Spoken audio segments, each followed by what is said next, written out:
The morning Silas Crowther walked into Lenora Vale's yard, he didn't knock. He never knocked. He pushed the gate open with the flat of his hand like he already owned the place, his lawyer trailing behind him, carrying papers that smelled like they'd been drafted before breakfast.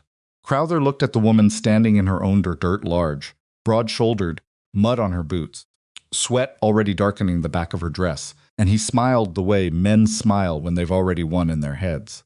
"I'm doing you a favor," he said. "A woman in your condition can't manage what's sitting under that ground." He knew about the water. He'd sent someone onto her land in secret to find out. And he'd come here today not to buy, but to take. Now ask yourself honestly, if that were your land, your last $18, your only chance left, what would you do? If stories like this one move you the kind, where ordinary people refused to stay beaten, please subscribe to this channel right now. Hit that like button and drop a comment telling me what city or country you're watching from. I genuinely want to know how far this story has traveled. Now let's go back to where it all began. The town of Briar Hollow had a way of making people feel small. Not with cruelty exactly, or at least not the kind that anyone ever admitted to. It was slower than that, quieter.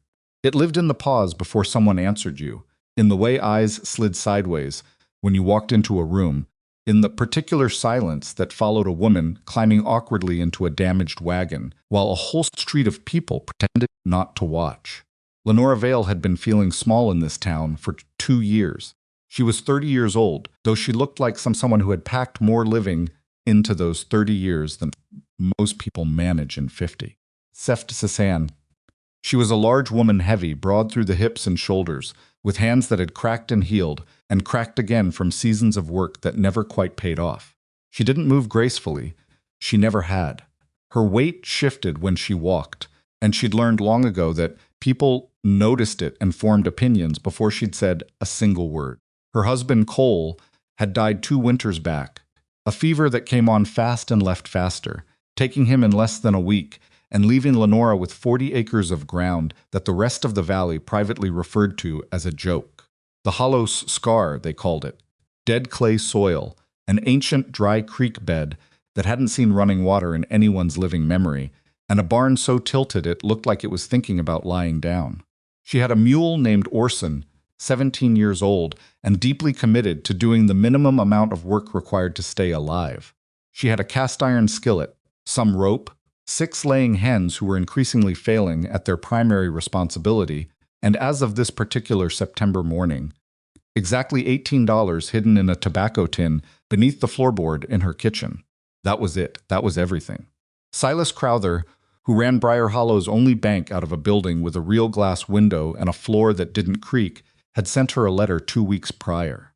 She'd read it 3 times, which was 2 times more than she needed to. The message was plain. The overdue taxes on the Hollow Scar needed to be paid before the first snow. If they weren't, the bank would begin proceedings to seize the property. Crowther had written it in neat, polite language that almost made it worse. So that September morning, Lenora did what she always did when fear started working its fingers into her chest. She got moving. Sitting still only gave it more room. She hitched Orson to the wagon, wincing as the left front wheel caught and skipped in the same place it always caught and skipped, and she drove the 6 miles of packed dirt road into Briar Hollow to see if there was any work she might pick up before the cold came. There wasn't. She'd already asked at the feed store. She'd already asked at the laundry. She'd offered twice to mend and wash linens for the hotel on the main street, and the woman who ran it had looked at Lenora with an expression that was almost pity before saying she was managing fine on her own. Thank you. Lenora drove Orson through the center of town with nothing in the wagon and nothing in her plan. That was when she heard the noise from the livestock yard at the edge of the main road, a thin, desperate sound that didn't quite fit the larger chaos of cattle lowing and men shouting. She pulled Orson to a stop and sat there for a moment, listening. It was pigs.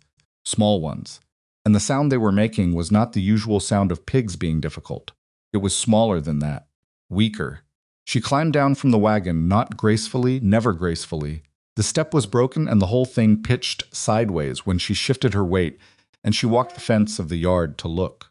There were 60 of them, maybe a few more, crammed into a pen in the far corner. Piglets, most of them, though several were closer to half-grown. What they all had in common was that they were starving.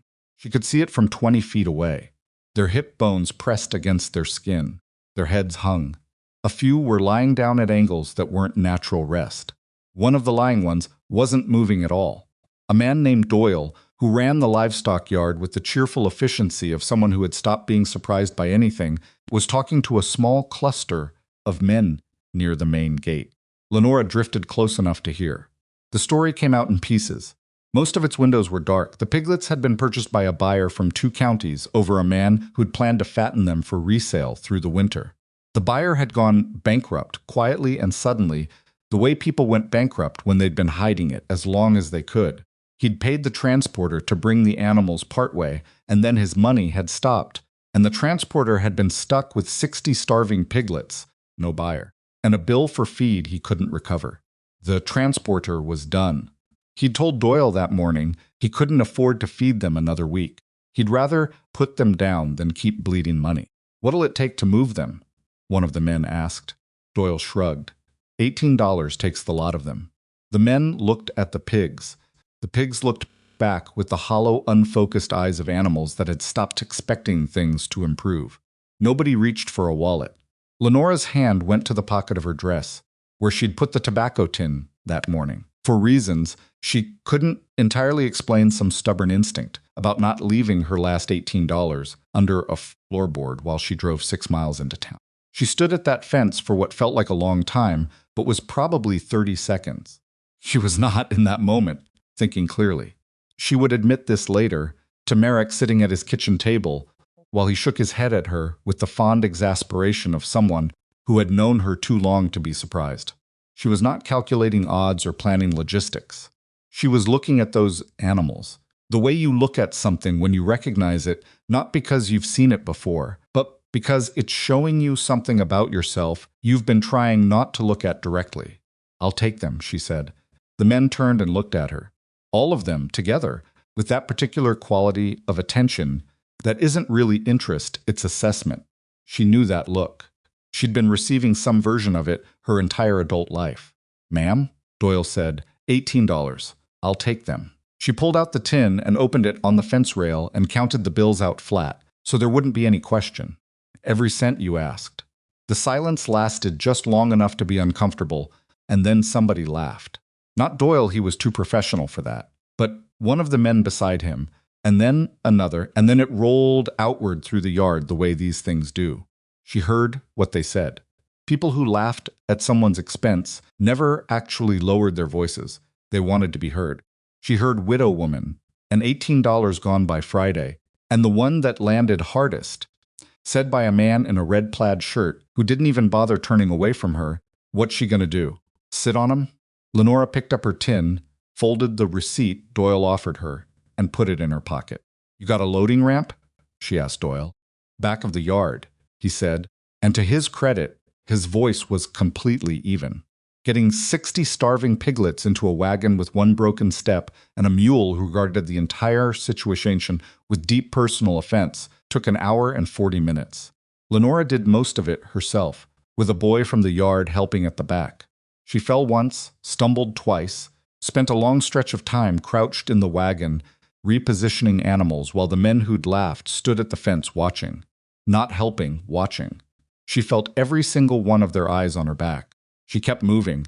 By the time she drove out of Briar Hollow, the wagon low on its springs and the air thick with the smell of sick animals, it was past midday, and her arms were trembling from the work.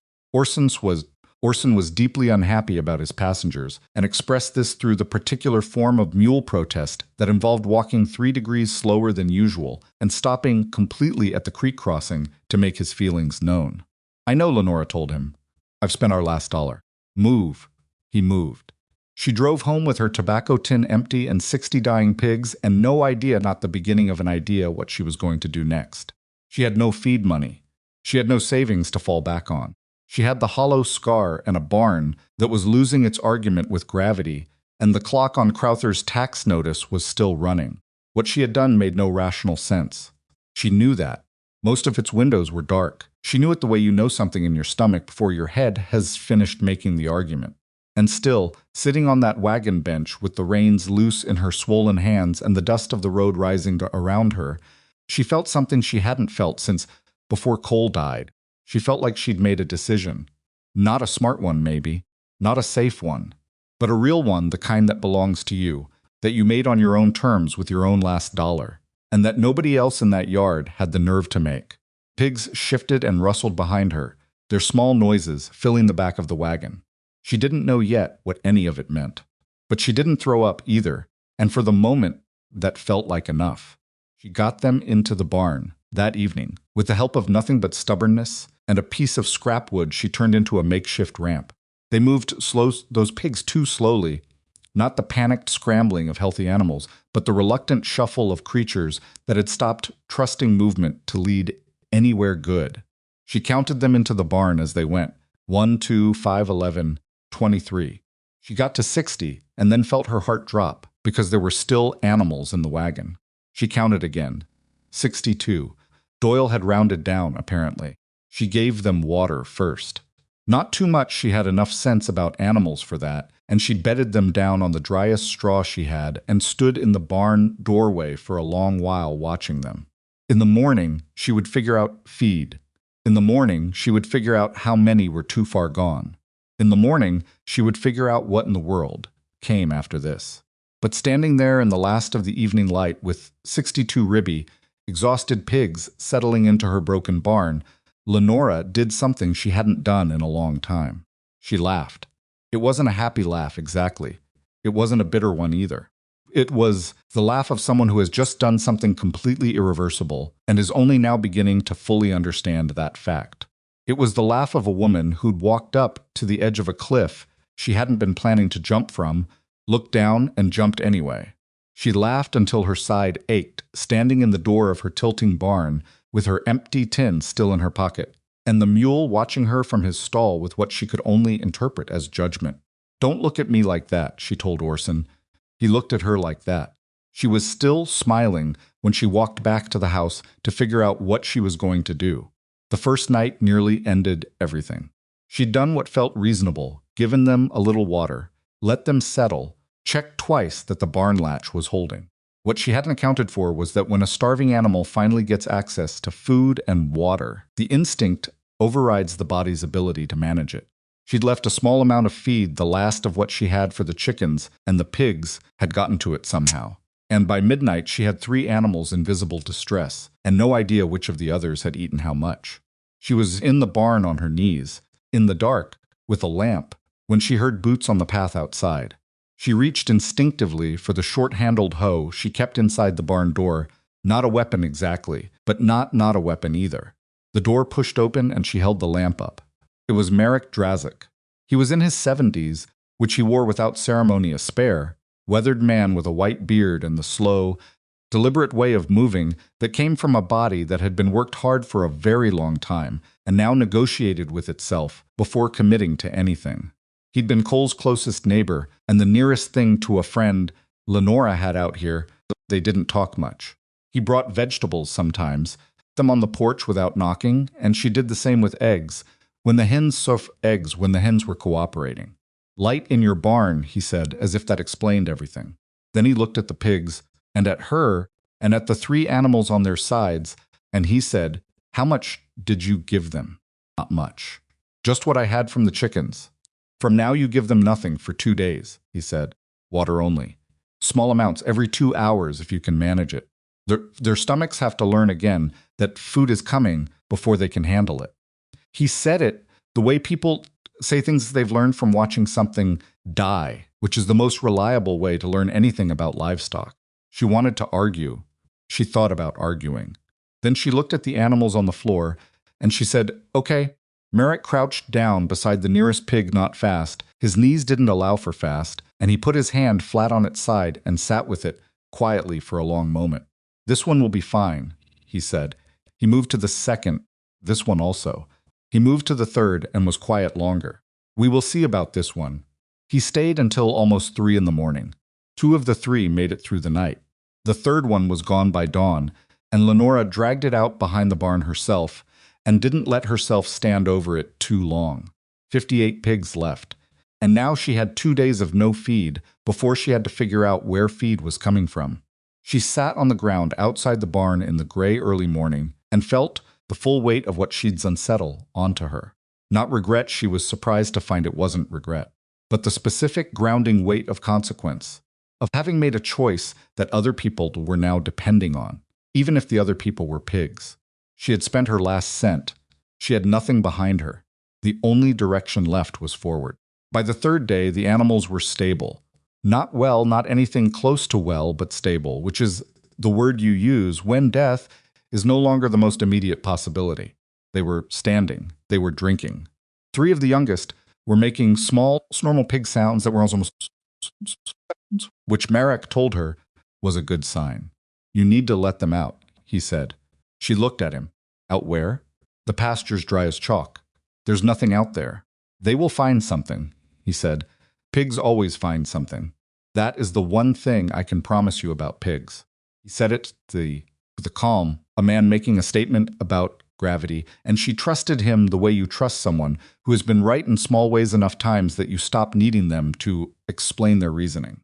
She opened the barn gate, and here is the thing about that moment, the thing that she would try to explain later to different people with varying degrees of success. It wasn't dramatic. Pigs didn't rush out. They didn't celebrate.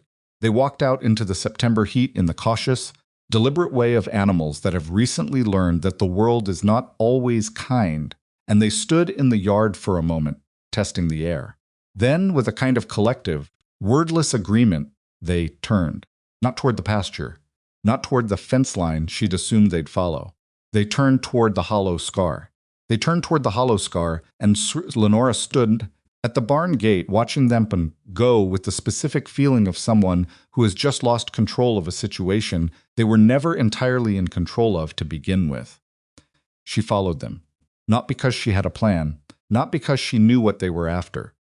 She followed them because she had 58 animals moving with more purpose than she'd seen in any living thing on her property in 2 years, and because Marek had said pigs always find something. Most of its windows were dark, and because she had nothing else to do that morning, that mattered more than finding out what that something was. The hollow scar started about a quarter-mile behind the barn, where the ground changed character entirely. The soil of its windows were dark. The soil went from ordinary dry dirt to something harder and more complicated pale clay that had cracked into irregular plates in the heat, like the bottom of a riverbed that had been draining for so long it had forgotten what water felt like. The old creek bed ran through the middle of it at a diagonal, maybe 8 feet wide, at its broadest, choked with scrub brush and hardened silt. Cole had tried twice to clear it out and plant along its banks.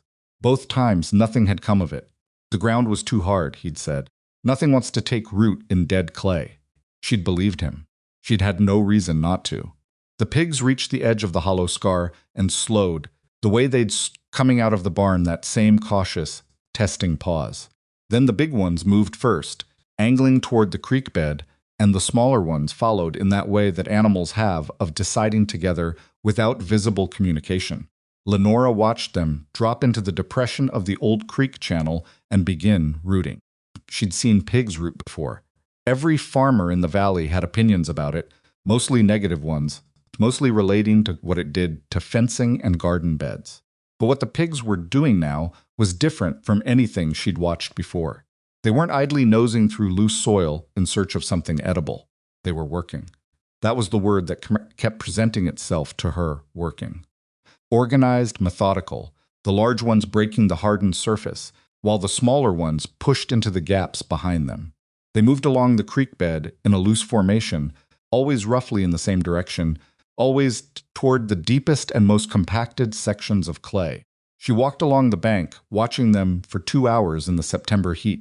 She was sweating through her dress by 9 in the morning. The ground was uneven, and more than once her foot caught a crack in the clay, and she stumbled, once going down hard on one knee, which she would feel for the next week. She got up and kept walking. By noon she was back at the house, drinking well water that tasted of iron and thinking about what she'd seen. She didn't know what it meant yet.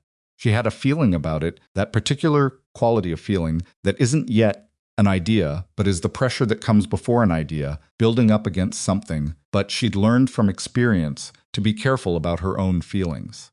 She'd had feelings about the pigs, too, and that had cost her $18 and nearly cost her 3 animals in one night.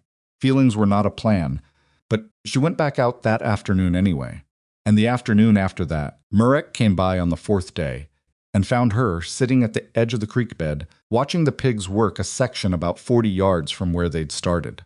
He stood beside her without saying anything for a while. "They're following something," she said finally. "Yes. I don't know what." He looked at the line of disturbed clay the pigs had opened up behind them, a rough trench, maybe 6 inches at its deepest in most places, carved through ground that had resisted 2 grown men with shovels. "How long have they been working this same direction?" 4 days. They don't wander. They always come back to this line. Marek was quiet for a long moment. He had a way of being quiet that wasn't uncomfortable as the quiet of someone actually thinking, which was rarer than people acknowledged. "My father kept pigs," he said at last. "In the old country, before we came here." He said pigs could smell water through 30 feet of packed ground. He paused. "I always thought it was a story old men tell."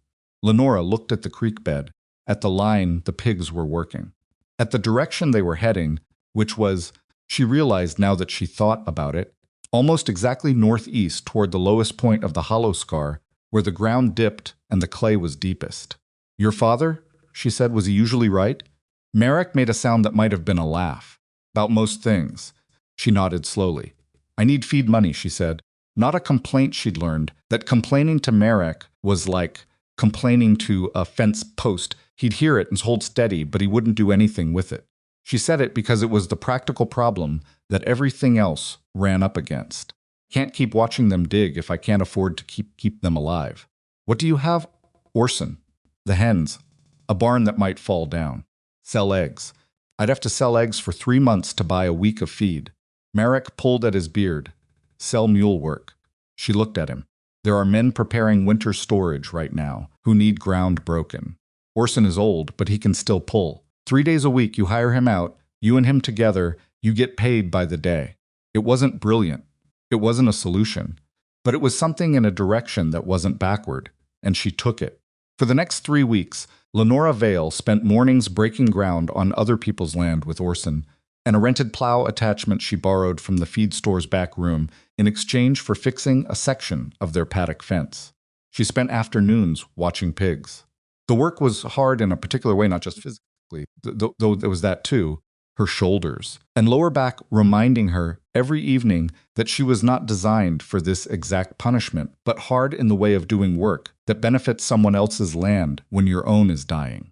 She drove Orson to the Carson property and the Whitfield place, and twice out to the road crew who were grading the new track north of town. And she took whatever they offered and said, "Thank you." And she drove home at the end of each day, smelling like other people's earth. But the pigs were eating. Not well, not generously, but enough. She bought the cheapest feed she could and supplemented it with whatever the hollow scar could provide, and as it turned out, the hollow scar was providing more than she'd expected. Grubs below the broken clay, roots she couldn't identify. Something the animals were finding in the disturbed soil that was keeping them stronger than the quality of their feed should have allowed. They weren't thriving yet, but they weren't fading either, and they kept digging. She started mapping it. Not formally, she didn't have paper to spare, but in her head she tracked the line they were working, the sections of clay they'd broken through, the places where they slowed down and pushed deeper rather than moving forward. She noticed that those slowdown spots always occurred in the lowest terrain, where the creek bed was most deeply buried, and that after every one of those spots, the animal's direction shifted very slightly. They were adjusting to something she couldn't see. She went back to Marek and drew it for him in the dirt with a stick. He crouched over it for a long time without speaking. "You know what this looks like," she said. It wasn't a question. "It looks like a channel," he said. "One that bends. Like a river bends. Like a river that has been buried does." "Yes." She sat back on her heels. "The old creek. The one that dried up. Or was stopped up," Marek said. "Buried creeks don't always dry up. Sometimes the channel fills with clay and silt and the water reroutes underground, finds another path.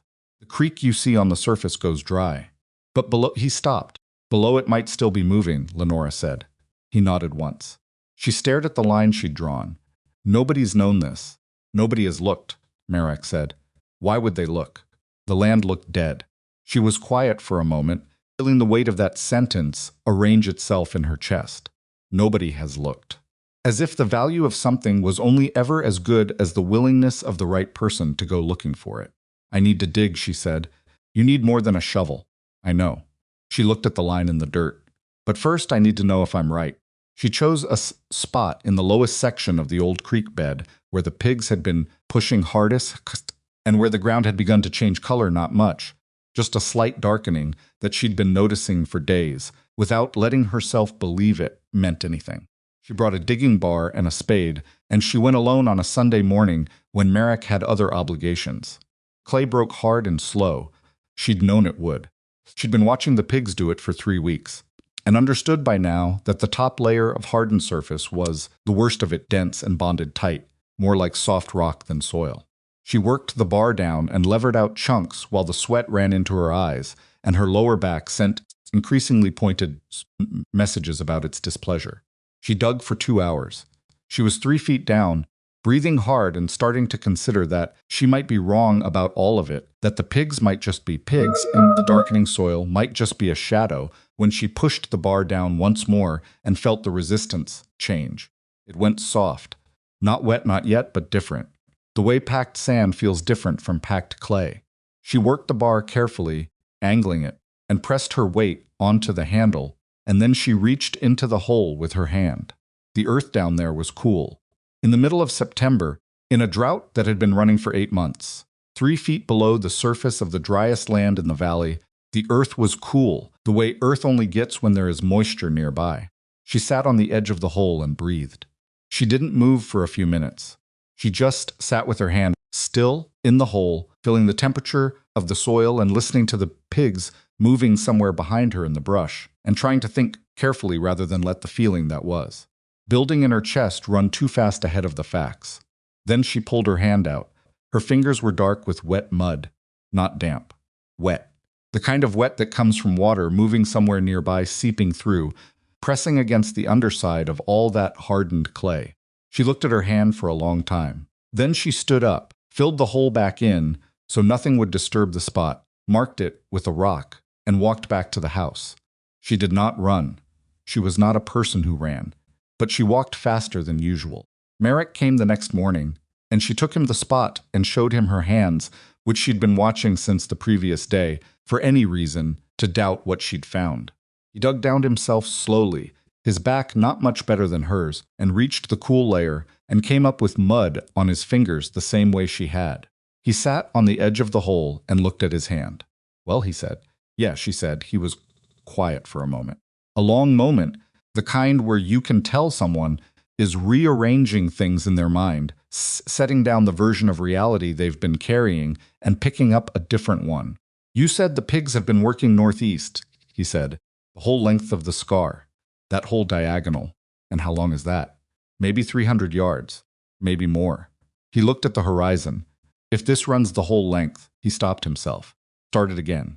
Lenora, if this channel is what I think it might be, and it runs the full length of your property and continues on, then it's not just my water, she said.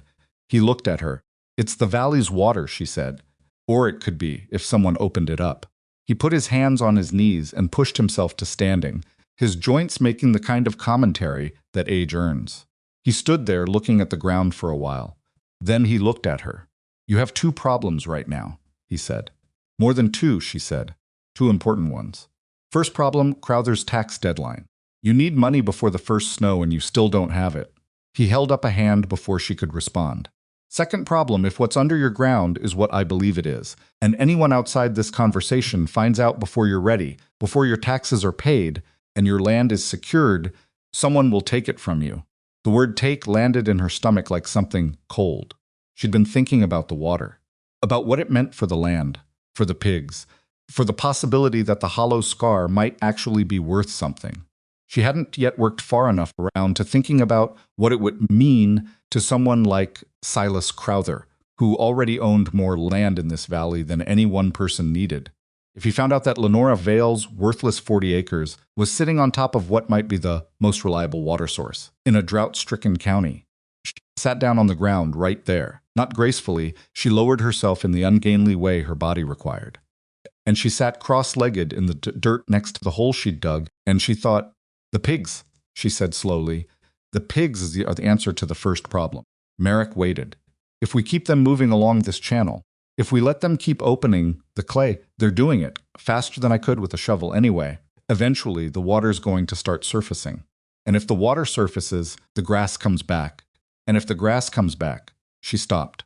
"Pigs get fat," Merrick said. "Without buying feed," she said. "And fat pigs sell." He was quiet for a moment. "How long?" "I don't know. Weeks, maybe 6, maybe 8. If I can keep them alive until then. And the taxes are due before the first snow," he said, "which is maybe 12 weeks out. Maybe 10 if the weather turns early." "I know." She looked at the ground. "It's close." "It is close," he said. He didn't say it was impossible. That was what she liked about him. She devised a system over the following week that she was, for once, genuinely proud of. Not because it was elegant, it wasn't. It was held together with salvaged fence posts, rope she'd rebraided where it had frayed, and 2 sections of old gate she'd been using as a windbreak behind the barn. But it worked. She divided the pigs into groups and moved a portable barrier system along the creek bed to guide them in sections. The larger pigs worked the hardest clay. The smaller ones followed behind, working the broken surface while it was still loose. She rotated them every 2 days, moving the barriers forward along the channel, and the line of disturbed earth extended further northeast with every rotation. The work exhausted her in a way that surprised her, even knowing what she was walking into each morning. She was on her feet from before sunrise until after dark, monitoring the pigs, adjusting barriers, filling in sections that the animals had worked past usefulness, hauling water to the temporary troughs she'd set up along the channel. She fell at least twice a day on the uneven clay. She came home every night with mud on her arms and something that may have been bruises from the knees up, and she ate whatever was quickest and sat at her table long enough to think through what tomorrow required, and then went to bed. She didn't have the energy to be afraid. That was the thing she noticed, the fear that had been her constant companion since Cole died. The low-grade terror of being alone and insufficient had gone quiet. Not because things were better. Things were objectively precarious in ways that hadn't existed 3 weeks ago. But she was moving. She was doing something. And doing something, even the wrong something, had always quieted the fear better than any amount of careful thinking. 3 weeks in, she walked the length of what the pigs had opened. It was 30 yards longer than her last measurement. At the northern end, where they'd been working that morning, there was a pool. Small, maybe 2 feet across, no deeper than her hand. Dark water sitting in the bottom of a clay depression where the pigs had broken through to the layer beneath. But it was there. It was real. It was water that hadn't existed on this land in anyone's memory, open to the sky on the driest September the valley had seen in a generation. She knelt beside it and put her fingers in. Cold. Genuinely cold, not just underground cool, but the kind of cold that meant something was moving below, that there was a source, and not just residual moisture. Something was feeding this pool from underneath, pressing up through the broken clay as soon as the pigs gave it the opening it needed. She cupped a small amount in her palm and held it. The water was clear. Marek saw it 2 days later and said nothing for almost 3 minutes. "It's not enough yet," Lenora told him, because silence from Marek meant he was thinking something through, and she'd learned it was better to talk into the silence than wait for him to arrive at a conclusion on his own. "No," he agreed, "but it will be if the channel holds. If the source is what you think it is." "The source is what I think it is," he said, and the certainty in his voice, that particular, specific certainty of a man who has been wrong enough times in his life to know the difference between a guess and a recognition, steadied something in her that had been unsteady. 4 more weeks, she said. "If they can work 4 more sections, then you'll have a flowing creek," he said, "or something close enough to one." She looked at the little pool. At the pigs working 20 yards further north, their movements still methodical, still that same wordless coordination that had stopped surprising her but never stopped being remarkable. Cole thought this land was dead, she said, not with bitterness, just as a fact. He was wrong about almost nothing else. "He didn't have the pigs," Merrick said. She almost smiled. "He had me." Merrick looked at her for a moment. Yes, he did, he said simply, and went back to looking at the water. October came in dry and mean. The reports from town got worse. 2 more wells had failed on the south end of the valley. The Whitfield family good people, one of the places she'd broken ground with Orson in September, had lost most of their kitchen garden and were talking about selling before winter. At the general store, the conversation had taken on a permanent low-grade desperation, the kind that doesn't announce itself, but shows up in the way people talk about the weather, in the short answers, and the eyes that drift to distance. Lenora heard all of this secondhand, mostly from Marek, and once from the boy who delivered her feed, because she wasn't going into town anymore if she could help it. She had enough to occupy every hour she had without driving 6 miles to watch people feel hopeless.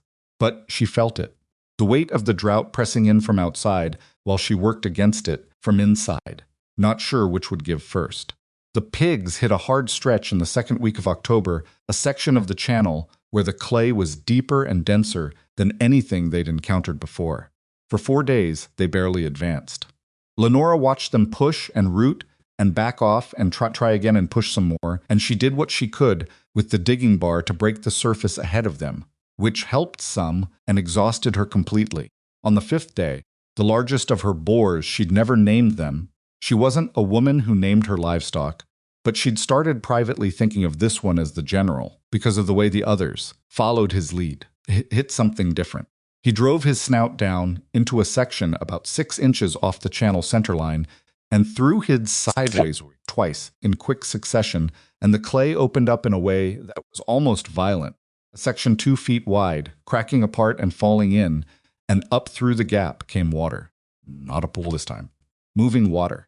A small flow, thin as her finger, but moving, pushing through the broken clay with actual pressure, spreading out into the bottom of the channel and running slowly northward.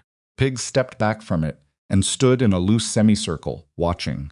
Lenora stood behind them and watched too. She was aware that she was shaking slightly. She put one hand on the nearest fence post and held on. "All right," she said out loud, to no one. "All right." The water ran thin and quiet through the channel the pigs had spent 6 weeks opening.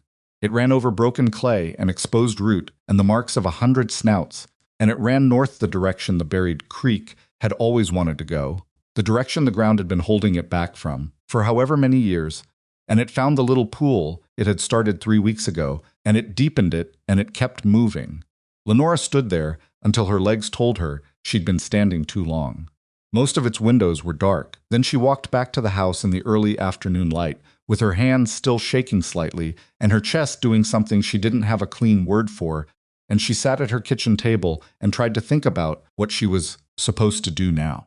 What she did was keep moving the pigs. Puswolt dark. She pushed them another 4 sections north over the following 2 weeks, and with every section fin the flow strengthened slightly, the pool at the end deepening and widening until it was less a pool and more the beginning of something that deserved to be called a creek again. The water was cold and clean and consistent, not abundant, not the kind of roaring flow that solved everyone's problems at once, but steady. Kind of steady, that means something down there is not running out. The grass along the open channel came back inside 10 days. She hadn't planted anything. She hadn't watered it deliberately.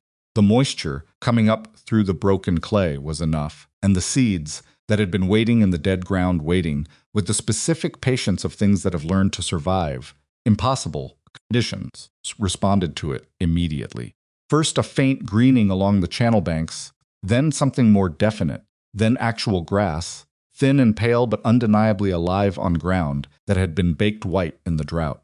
Pigs ate the grass as fast as it came in, and then went back to rooting further north, and Lenora stood at the edge of what was happening and understood, slowly and with some difficulty because she didn't naturally trust good things, that her animals were fat, not grossly fat, not ready for market fat, not yet but substantial, filled out. The hollow flanks and prominent hip bones of September were gone. Their hides were smooth, and their movements had the easy authority of animals that had been eating well. They were healthy.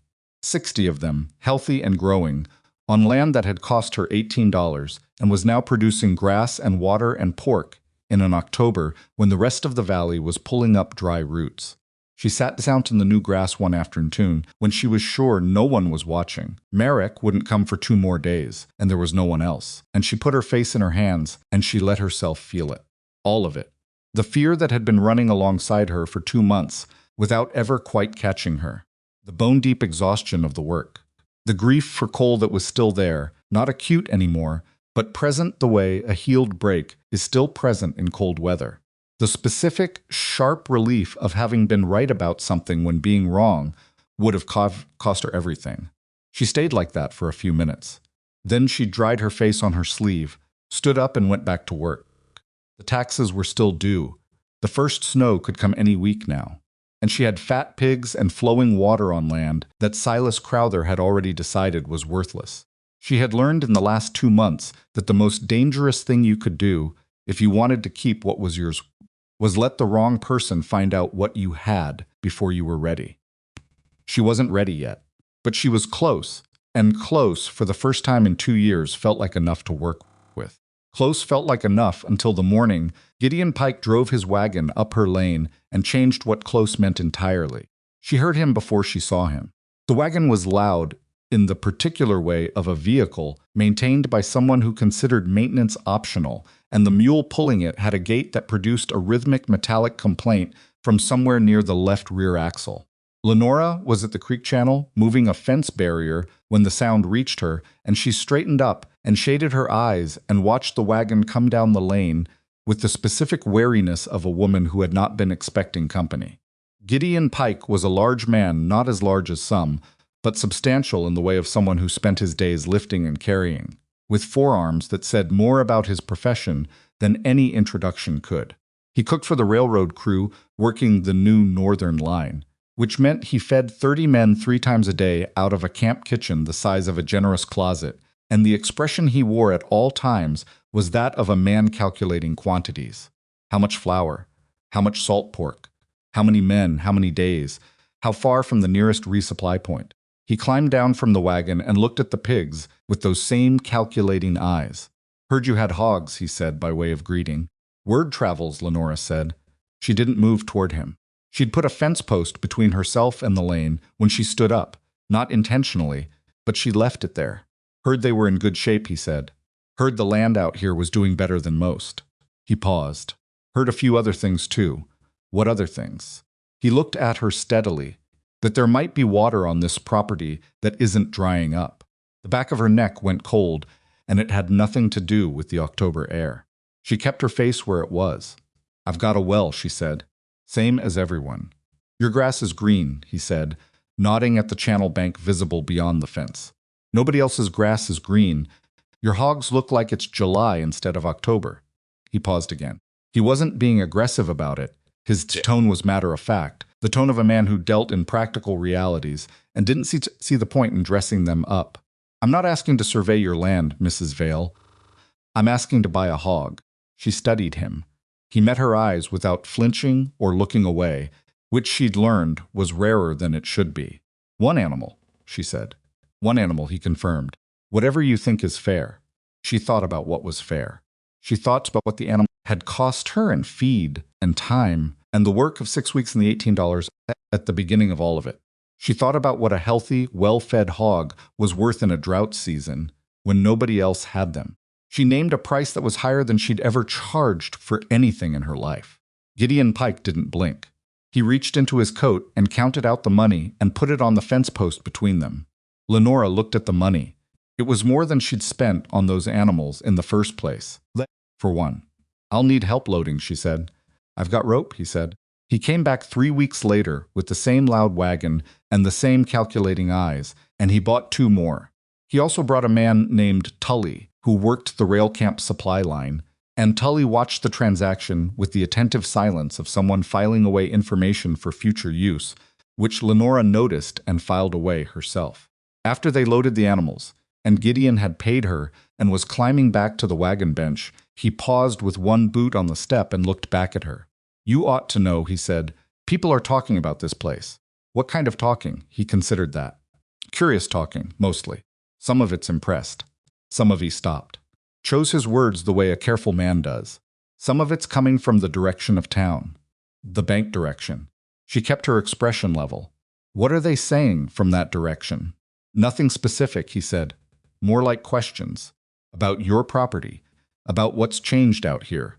He settled onto the bench and picked up the reins. I'm not trying to alarm you, Mrs. Vale. I just think a woman in your position should know when people have started paying attention. He drove out, and Lenora stood in the lane watching the wagon go until she couldn't hear the axle anymore. Then she went inside and sat at her kitchen table and thought for a long time. She told Marek the next morning. He listened to the whole account without interrupting, which was his way, and when she was done, he sat for a moment with his hands wrapped around his coffee cup. Tully works for Haddon Supply, he said. Haddon Supply does business with Crowther's bank. They're not the same people, but they talk to the same people. So Crowther might already know someone's been buying from me. He might know someone bought hogs from a widow woman on supposedly dead land in the worst drought in 20 years, Marek said. Whether he's connected that yet to what might be under your ground, he shrugged. A man like Crowther is always connecting things. It's how he got what he has. Lenora set her cup down. How much time do I have, do you think? Before the taxes are due? 5-6 weeks. Before someone comes out here to look around? He looked at her steadily. Less. She'd been doing the math in her head since before she came to Marek's kitchen. She had the money from Gideon's purchases. She had the money from Orson's work in September. She was still short, not desperately short. Not $8 to her name, short the way she'd been in September, but short enough that the tax deadline still had teeth. She needed to sell more pigs. But the moment she started selling pigs in any visible volume, in a drought season, on land that everyone knew had been considered worthless, the questions would stop being quiet. If I sell too fast, I draw attention, she said. If I sell too slow, I don't make the deadline. Yes, Marek said. That is the problem exactly. She looked out his kitchen window at the gray October sky.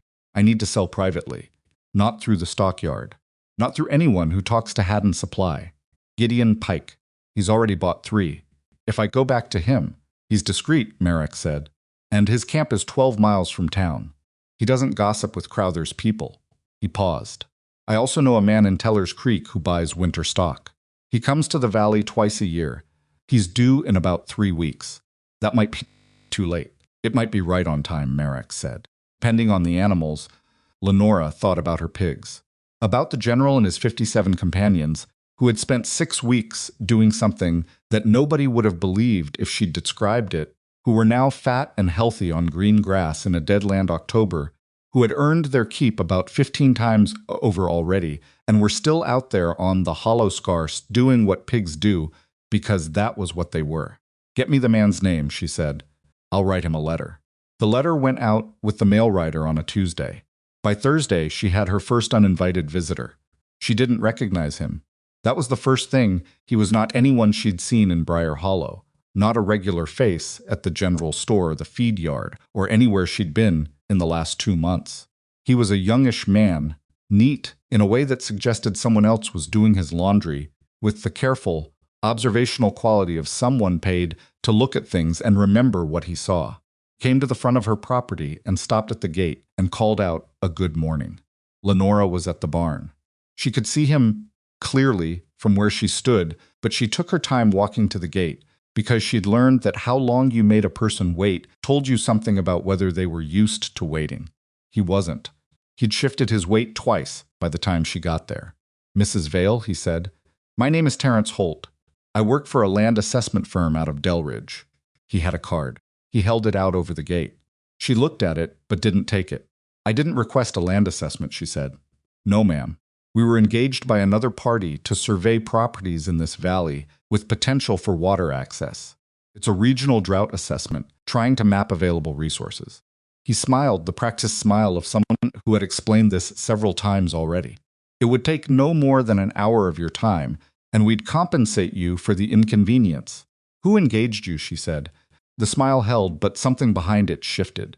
I'm not at liberty to let you on my property, she said. She turned and walked back toward the barn. Mrs. Vale. Good morning, she said without turning around. She heard him standing at the gate for another minute or so. Then she heard him leave. She went inside the barn and sat on a hay bale with her hands on her knees and let the feeling that was moving through her settle. It wasn't quite fear. It was closer to the feeling you get when you understand that something you thought was approaching is now actually here. Crowther knew something. Maybe not everything. Maybe not the full shape of what was under the hollow scar. But he knew enough to send someone looking. And a man like Silas Crowther, in Lenora's experience, didn't send someone looking, unless he'd already decided what he wanted to find. She went to Merrick that evening and found him already grim-faced, which meant he'd either seen the assessors on the road or heard something from someone else. With Merrick, it was usually both. Holt works for a firm called Reed and Associates out of Delridge, he said before she could speak. I know this because my son-in-law's cousin used them 3 years ago in a property dispute in the North County. He paused. They only work for private clients, not for any regional drought authority, not for any government survey. Private clients. And in the North County dispute, Lenora said carefully, who was the private client? Merrick looked at her. Crowther's bank. She sat down heavily in the chair by his door. Not because she was surprised, she'd been half expecting this, since Gideon mentioned the bank direction 3 weeks ago. But expecting something and having it confirmed were different things. And the confirmation had weight to it that settled through her chest in a slow, unpleasant way. He can't take your land while the taxes are current, Marek said. You know this, they're not current. Yet, she agreed. 5 weeks. 4, he said. The deadline moved. Early frost warning. Crowther sent notices last week to anyone with outstanding taxes. He's moved the payment date up by 12 days. Lenora looked at him. I found out this morning, he said. I'm sorry. 4 weeks. 4 weeks to the revised deadline, which meant 4 weeks between her and the realistic possibility that Silas Crowther would foreclose on the hollow scar for unpaid taxes and sell it quietly to a buyer she'd never be able to trace until it was too late. 4 weeks between her and losing the water, losing the pigs, losing the 40 acres that were the only thing Cole had left her. She put her hands flat on her knees and breathed. The man from Teller's Creek, she said. When exactly is he coming? 3 weeks, I said. Is there any way to move that up? Merrick thought. I could send a telegram tomorrow, whether he can adjust his route. He spread his hands. Send it, she said. Tonight if the office is still open. He sent it. The reply came 2 days later. The buyer from Teller's Creek, a man named Clement Rowe, could come in 2 weeks if the animals were ready. He offered a price per head that made Lenora read the telegram twice. She wrote back yes before she'd finished calculating whether it was enough, because it was the only answer available and she would make the numbers work afterward. She sold Gideon Pike 4 more animals in the meantime. He came without Tully this time, just himself and a quiet helper who loaded without speaking, and he paid without haggling, and didn't ask questions about the water, which she appreciated more than she said. On his way out, he stopped the wagon and looked back at her from the bench. You've got more green out there than last time, he said. The channel extended, she said, and then wished she hadn't said even that much. He nodded slowly. Mrs. Vale, I want to say something, and I hope you'll take it the way it's meant. He was looking at the lane ahead of him rather than at her. I've been feeding 30 men 3 times a day for 9 years, and the thing you learn in that work is that the people who always have enough are the ones who understood early what they were sitting on. He paused. Whatever you're sitting on out here, make sure it's secure before anyone else decides they want it. He drove away, and Lenora stood in the lane with that sentence arranging itself in her head. Make sure it's secure. She went back to the house and spread the numbers out on the kitchen table the way she'd been doing every few days since September, looking for a way to make them add up faster than they were capable of adding up. Money from Gideon in. Money from Orson's work in September in. What she'd need for Crowther's revised deadline. Too close, still too close. What Clement Rowe's purchase of 10 animals at his offered price would bring. Enough. Barely, but enough. 12 days of margin between Rowe's payment and the deadline. 12 days, assuming nothing went wrong between now and then. Something would go wrong. It always did. She just needed to make sure it was something small. Crowther came on a Wednesday morning with a lawyer she'd never seen before and a posture that said he'd dressed carefully for this visit. He was a lean man, Silas Crowther not tall, not physically imposing, but with the specific confidence of someone who had spent 20 years being the person in the room who held the most cards. He wore that confidence the way some men wore good coats, and it fit him just as well. He came to her door. He knocked, which surprised her slightly. She'd half expected him to walk in the way. He'd walked into her imagination during the last 3 weeks. She opened the door and looked at him and at the lawyer behind him, who was carrying a leather satchel and the careful expression of a man paid to be present, but not to have opinions. "Mrs. Vale," Crowther said, "I hope I'm not interrupting." "You are," she said, "but go ahead." He didn't react to that. He had good control of his face, which she'd noticed before. It was the face of someone who had learned early that reactions were information you gave away for free, and he was not a man who gave anything away for free. "May we come in?" She stepped back and let them into the front room and didn't offer anything by way of hospitality because she didn't feel hospitable, and she'd stopped performing feelings she didn't have. Crowther sat down in the chair by the window, the better chair, the one with the unobstructed view of the yard, and the lawyer sat beside the door with his satchel across his knees. Lenora remained standing. "I'll be direct with you," Crowther said. "Please," she said. "The bank has a legitimate concern about this property. Your tax situation is a matter of record, and the deadline, as you know, has been moved to accommodate." "I got your notice," she said. "I'll pay." He nodded, as if he'd expected her to say exactly that. "I'm sure you intend to. But intentions and realities are different things, and in my experience, a woman managing 40 difficult acres alone without— Silas," she said. He stopped.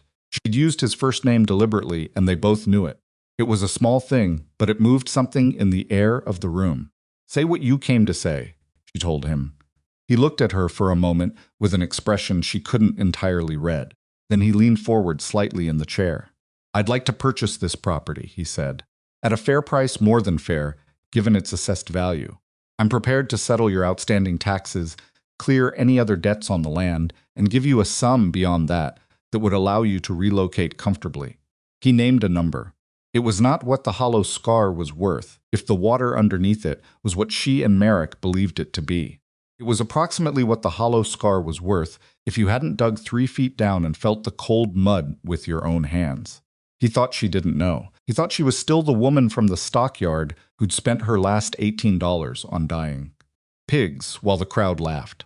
He'd adjusted for the pigs somehow, adjusted for the fact that something had changed out here. The assessor had presumably told him that much, but he'd miscalculated the degree of the change, or miscalculated her, which amounted to the same thing. She understood all of this in approximately 4 seconds, standing in her own front room in her working clothes, with mud still on her boots. "That's a generous offer," she said carefully.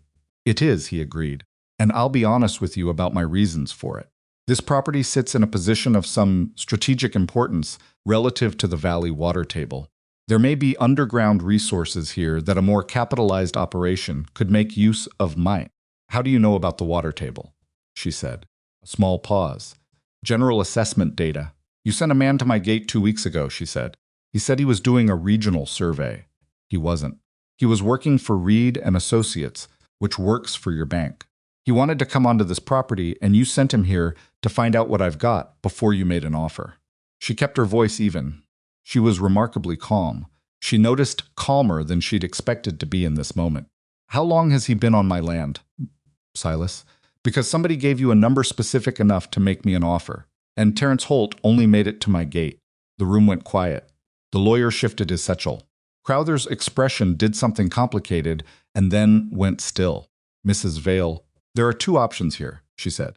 "The first option is that your man only got to my gate, in which case your information about what's on this property came from trespassing on my lane, which is still my property, and I have the right to know it." She paused. "The second option is that he got further than the gate, and you're sitting in my house offering to buy what your man's surveyed in secret off land I own, which is a different matter entirely." Crowther looked at her for a long moment. She had hit something. She could see it in the quality of his stillness, the way a man goes still when he's recalibrating, rather than when he's simply pausing. "I think this conversation has moved in an unproductive direction," he said, and his voice was smooth and even the voice of someone who'd been in difficult rooms before and knew how to exit them. "My offer is genuine and remains on the table. I'd encourage you to consider it carefully given the realities of your situation." "My situation," Lenora said, "is that I have fat pigs and flowing water and a tax payment that is going to be on your desk before your revised deadline. She crossed to the door and opened it. Your offer is declined. Please take it with you when you leave. He stood. The lawyer stood with him. Crowther picked up his hat from the table and looked at her one more time with an expression that was not quite anger. It was more like a man revising his understanding of a problem he thought he'd already solved. You're making a difficult situation more difficult, he said quietly. I know how to work in difficult conditions, she said. Good morning.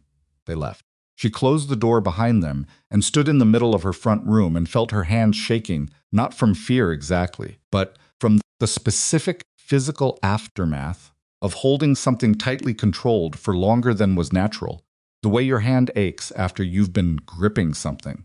Stovit's windows were dark. She stood there until the shaking stopped. Then she went to the table and picked up her numbers and looked at them again. 12 days of margin. Clement Rowe in 2 weeks. And Crowther now, knowing if he hadn't known before, that whatever was under the hollow scar was bigger than his offer had accounted for. Because she turned it down, and a desperate woman didn't turn down a number like that unless she knew something that made it insufficient. She'd shown her hand by refusing him, and she'd had to, because the alternative was letting him walk out of there, thinking he could come back with a slightly higher number and wear her down, and she needed him to understand clearly that the hollow scar was not for sale at any price he was willing to pay. But she'd also made an enemy of a man who already held her tax deadline and was already looking for angles. She needed those 12 days to stay 12 days. Merrick came that afternoon without being sent for, which meant news had already traveled, which meant someone at the bank had a loose mouth, or Crowther had wanted it to travel. He'll look for other leverage, Merrick said. He was at her kitchen table with his hands and a cup of water because she didn't have coffee left until Friday's market. The assessor who came to your gate if he went onto your property without permission, even just down the lane past the gate. Can Crowther use that to claim the survey data is legitimate? No. But he might use it to cause you a different kind of trouble. Question the legitimacy of recent transactions. Claim the animals were fraudulently presented for sale. He saw her expression. I know. It's nonsense. But a bank and a lawyer can make nonsense take 6 months to resolve, and 6 months from now. I know what 6 months means, she said. He can't freeze my tax deadline in place while he manufactures a complaint. He might be able to delay your ability to pay it if he can tie up your access to funds, Merrick said. He said it carefully, the way he said things he didn't want to be true. If Clement Rowe pays you by bank draft cash, she said. Cash. Merrick nodded slowly. That's your cleanest path. She looked at the table. I need those 2 weeks to go quietly. Yes, and I need Rowe to come. The telegram said he would. Telegrams say a lot of things. He didn't answer that because it was true, and there was nothing useful to add to it. She appreciated that about him, the discipline to leave a true thing alone rather than try to sand its edges down. Outside, the wind was picking up. The first cold of October, with an edge to it that meant business. The deadline had been moved up because of an early frost warning, and looking at that sky, she thought whoever had made that call had probably been right. She had 2 weeks, more or less. She had fat pigs and flowing water and a tax notice with a deadline and a man in town who had just learned that the widow on the hollow scar was not as manageable as he'd calculated. She had the hollow scar itself, 40 acres of what everyone had called dead ground, running water now along the channel the pigs had opened, grass coming in green along the banks, the whole complicated, impossible thing she'd built, out of $18 and stubbornness, and the particular direction that hungry animals chose when you gave them the freedom to go where they wanted. She had all of that. She just needed to hold it for 14 more days. 14 days against a man who had been acquiring things other people couldn't hold for 20 years. She got up and put her cup in the dry sink and picked up her coat from the door hook. I'm going to check on the animals, she said. Merrick looked up at her. Now? It's nearly dark, I know, she said. I just want to see them. Most of its windows were dark. She went out into the cold evening and walked to the hollow scar and stood at the edge of the channel in the failing light. The water moved quietly in the bottom of it, thin and steady and cold, catching what was left of the sky. The pigs were settled in for the evening, huddled in their comfortable, unglamorous heap at the northern end of the channel, breathing together in the slow rhythm of animals that have eaten well and have no particular concern about tomorrow. She stood there for a while. She had done something here that shouldn't have worked. She knew that. She'd spent her last cent on dying animals and turned worthless land into the only thing in the valley that was green in October. She'd done it without help and without money and without anyone in Briar Hollow believing for a moment that she was capable of it. She hadn't done it because she was exceptional. She'd done it because she hadn't stopped. Because when the barrel was empty, she'd found the next thing, and when that ran out, she'd found the thing after that, and she'd kept moving in the only direction available, which was forward. 14 days. She looked at the water. She could hold 14 days. 14 days turned into 11 when Clement Rowe sent a second telegram saying he could come early. Lenora read it twice standing at the postal window with her coat still buttoned from the ride in, and she felt something loosen in her chest that she hadn't entirely realized was clenched.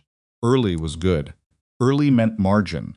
Early meant the gap between payment and deadline grew from 12 days to 15, which wasn't a transformation, but it was something solid to stand on. She wrote back one word, come. He arrived on a Thursday, 2 days after the telegram, driving a proper stock wagon with high sides and a team of matched bays that knew their work. He was a compact gray-haired man in his 60s with the unhurried manner of someone who had been buying and selling livestock long enough that nothing about the process surprised him anymore. He shook her hand at the gate the way he would have shaken a man's hand without adjustment, without the slight softening that some men applied when they remembered they were dealing with a woman and that told her something useful about him before he'd said 10 words. He walked the pigs for 40 minutes. Not a quick walkthrough.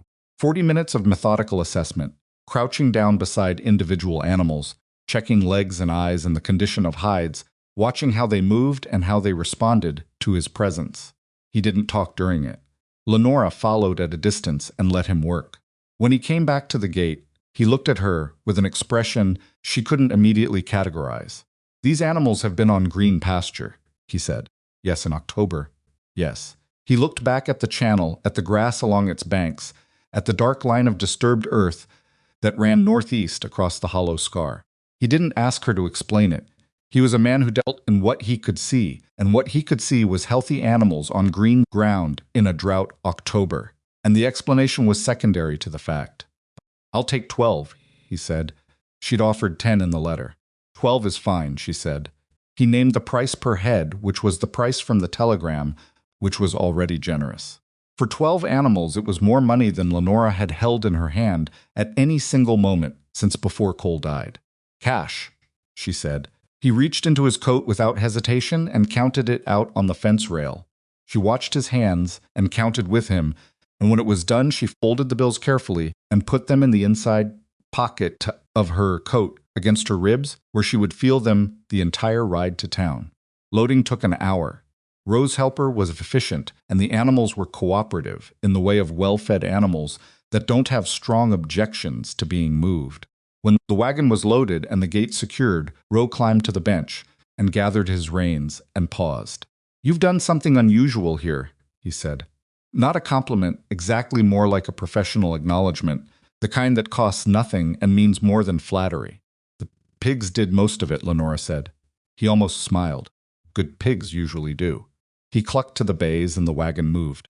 She stood at the gate and watched him go, and then she went inside and sat at the table and counted the money again, which was unnecessary. And then she put it back in her coat and hung the coat on the hook by the door and stood in her kitchen, feeling the specific silence that follows a long period of sustained tension when one piece of it resolves. She still had 3 days before she could pay Crowther. She decided not to go the day of Rose's visit, too obvious, too eager, and she didn't want Crowther reading anything in the timing. She would go on Monday. She would be the first person in his bank when it opened. She would lay the full amount on his desk in cash and watch him write the receipt. 3 days. She could hold 3 days. Saturday passed without incident, which she spent the way she'd spent most of the last 2 months, working the channel barriers, checking the animals, doing the maintenance the barn had needed since approximately the previous decade. She replaced 2 rotted boards on the south wall and rehung the door that had been dragging since August, and she did with the particular focused quality of someone keeping their hands busy because their mind needed somewhere productive to put itself. Sunday started the same way. It stopped being the same way when she went to the channel at mid-morning and found the fence. Not her fence. Her barrier system was rope and salvaged gate sections, recognizable to anyone who'd seen it. What she found at the northern end of the channel, near the deepest part of the flow, was a line of fresh stakes driven into the ground at 8-foot intervals along the eastern bank of the creek. New wood, cut square at the top with orange ribbon tied to each one. Survey stakes. She stood at the first one for a long moment. Then she walked the line of them, 7 stakes total, running north from the channel's active end toward the property boundary at the far edge of the hollow scar.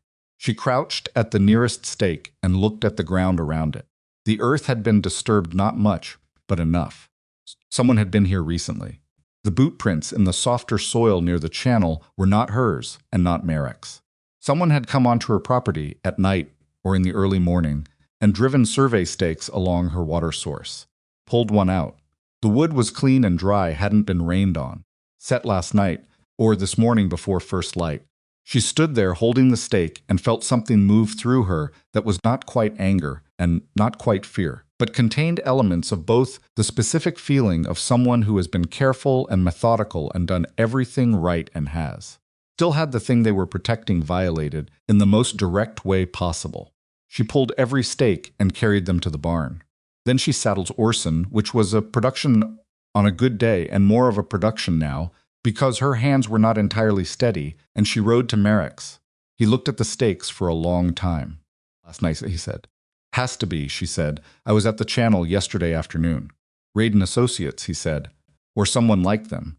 It doesn't matter who specifically, she said. What matters is what it means. She looked at him.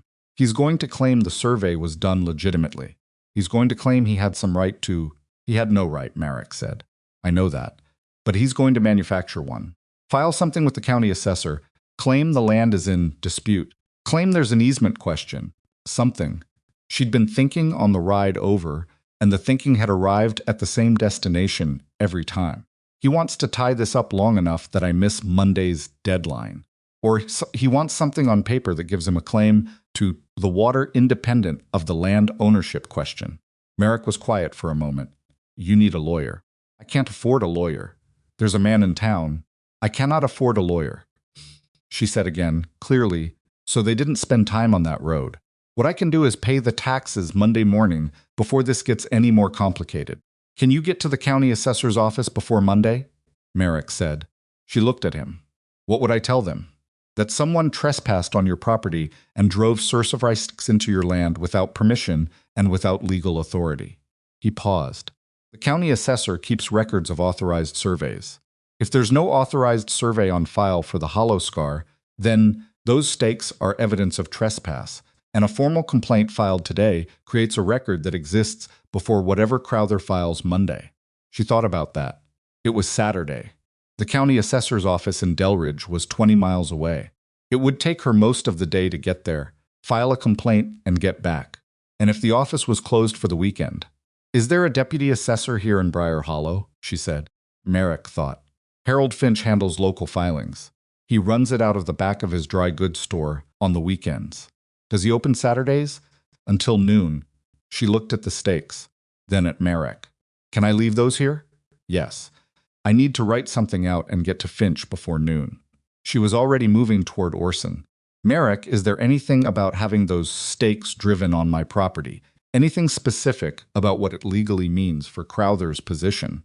It means he sent someone onto private land without the owner's consent or any court authorization, Merrick said.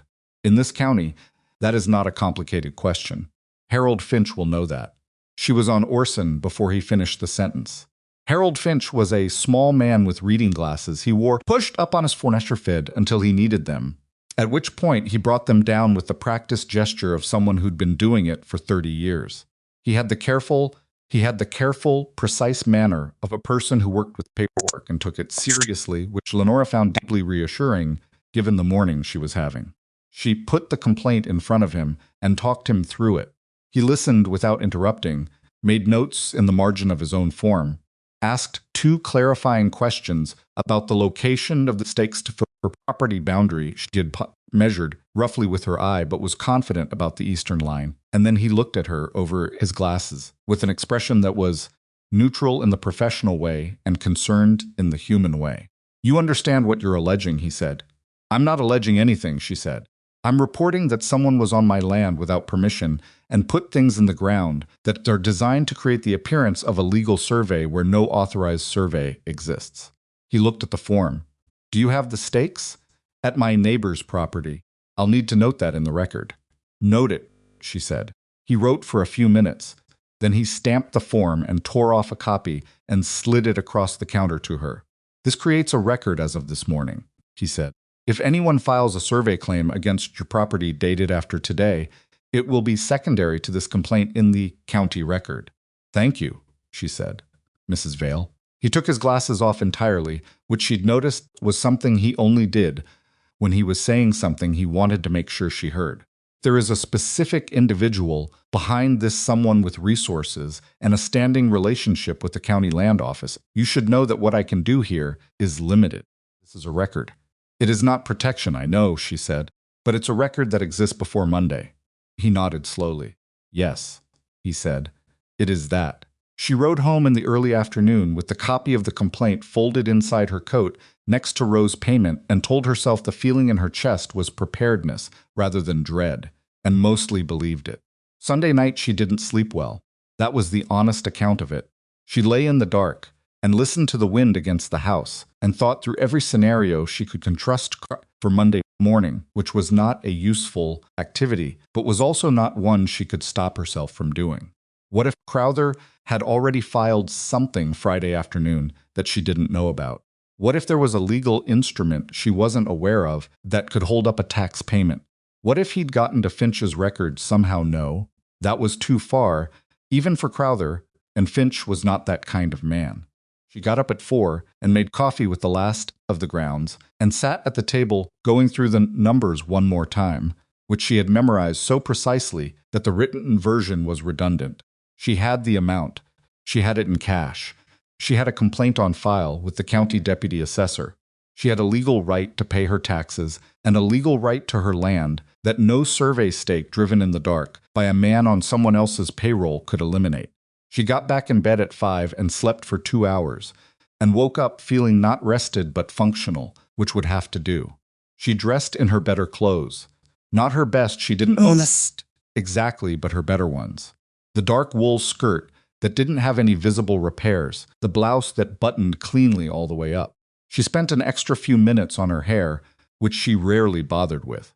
She wasn't sure why it mattered, except that she wanted to walk into that bank looking like someone who had decided things, not someone who was hoping things would work out. She drove Orson to town in the gray Monday dawn and tied him at the post outside the bank and stood at the door until it opened.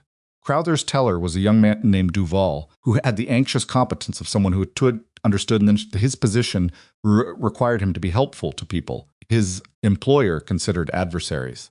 He looked at Lenora when she walked in, and then looked at the back office door, and then back at her. "Mrs. Vale," he said, "I'm here to pay the outstanding tax on the Hollow Scar property," she said. "Full amount. Cash." He looked at the back office door again. "Mr. Duval," she said gently, "I'd like to do this with you, please." He swallowed and nodded and pulled out the ledger. She put the money on the counter, and he counted it carefully twice and wrote out the receipt and stamped it and dated it. And she read the date before she took it, making absolutely sure it said what she needed it to say. Monday, before the deadline, full payment received. She folded the receipt and put it in her coat. "Is Mr. Crowther in?" she said. Duval hesitated. "I'd like to give him the news myself," she said. The back door opened before Duval could answer, and Crowther was standing in it. He'd been in the bank already. When she arrived, she'd suspected as much from the light under the back door, which wasn't usually lit this early. He looked at the ledger on the counter and at Duval and at Lenora and at the coat pocket where she'd just put the receipt, and whatever calculation he ran in those 3 seconds produced something that moved very briefly across his face before his control caught it. "Mrs. Vale," he said. "Mr. Crowther," she said, "I've paid the taxes on the Hollow Scar. Full amount before your deadline." She paused. "I also filed a trespass complaint Saturday with Harold Finch regarding unauthorized survey activity on my property. In case that's relevant to anything you might have been planning to file this morning." The silence in the bank was complete enough that she could hear the clock on the wall behind Duval measuring it. Crowther's face was controlled, very controlled. But she had looked at that face across her own kitchen table and across a fence rail and now across a bank counter, and she was beginning to understand its language. What she read now was not anger, exactly. It was the expression of someone who has had a plan dismantled not by force, but by a series of careful, patient moves made by someone he'd underestimated at every stage. "I see," he said. "I thought you should know," she said, "since the bank has an interest in the property status." "Of course," he said. Still smooth, still even. The coat, the confidence, all of it intact. But something underneath it shifted, and she could feel it the way you feel a change in the weather before you can see it. She nodded to him and to Duval, and she walked out of the bank into the Monday morning of Briar Hollow and stood on the wooden sidewalk for a moment in the cold air. Her hands were shaking again. She looked at them, these large, cracked, work-worn hands that had dug into cold mud and built fence barriers out of salvaged wood and loaded 6 animals into a broken wagon while a street full of people laughed at her. She pressed them flat against her thighs, and the shaking stopped. Then she untied Orson, and she went home. The thing that happened next was not something she had planned. It was also, she would think later, probably inevitable, the kind of thing that doesn't require planning because it grows naturally out of everything that came before it. The way water moves toward the lowest point, not because anyone directs it, but because the ground is shaped that way. It started with the Whitfield family. Dan Whitfield had lost 2 wells in October and was talking about selling to a land broker from the capital who was buying distressed properties at fractions of value. His wife, Clara, had been Lenora's closest neighbor in the years before Cole died, and Clara drove out to the Hollow Scar on a Tuesday in early November with 2 of her children in the wagon and a casserole dish balanced on the seat beside her, which was a rural language for "I need to talk to you," and I didn't know how to start. Lenora let them in and fed the children from her kitchen while she and Clara sat at the table. Clara was a direct woman who had never in Lenora's experience spent time approaching a subject from the side when she could walk straight at it. She looked at Lenora and said, "Is it true about the water?" Lenora was quiet for a moment. Then she said, "What have you heard? I've heard your land is green when nobody else's is. I've heard you've been selling pigs all autumn that look like they've been on good pasture. I've heard Silas Crowther tried to buy your property and you turned him down, which Dan says means you know something the rest of us don't." Clara folded her hands on the table. "And I heard a rumor, just a rumor, from someone who works at the feed store that you found water under that old creek bed." Lenora looked at her for a moment. She'd been keeping this close for 3 months. Keeping it close had been the right strategy when the taxes weren't paid and Crowther was circling, and the only protection she had was that nobody outside of her and Marek knew the full shape of what she'd found. That calculus had been real, and the reasons for it had been sound. But the taxes were paid now, her land was secured. The receipt was in a locked tin under the floorboard, where the $18 used to be, where the $18 dues. And nobody not Crowther with his lawyers and his survey stakes and his revised deadlines could take the Hollow Scar from her, now without her consent. And Clara Whitfield was sitting across from her, talking about her family selling their land to a speculator at a fraction of its value. "It's not a rumor," Lenora said. Clara went very still. "There's an underground channel running under the Hollow Scar," Lenora said. "The old creek bed that everyone said dried up, it didn't dry up. It got sealed under clay. The water's been there the whole time, running underground." She paused. "My pigs found it. They can smell water through packed ground, apparently. I didn't know that when I bought them. I found out by following them." Clara stared at her. "How much water?" "Enough that I've had a running creek on my property since mid-October. Enough that the grass is back." Enough. She stopped. Chose the next part carefully. "Marek believes the channel probably continues past my property line. If that's right, the whole buried creek system might run under a significant portion of the valley." Kitchen was very quiet.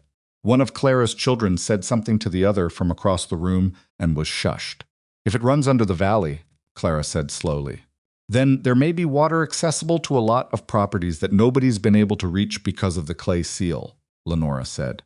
"If the seal were opened in the right places, if someone knew where to look, Clara looked at her with an expression that had several layers to it, moving from hope to caution to something more complicated.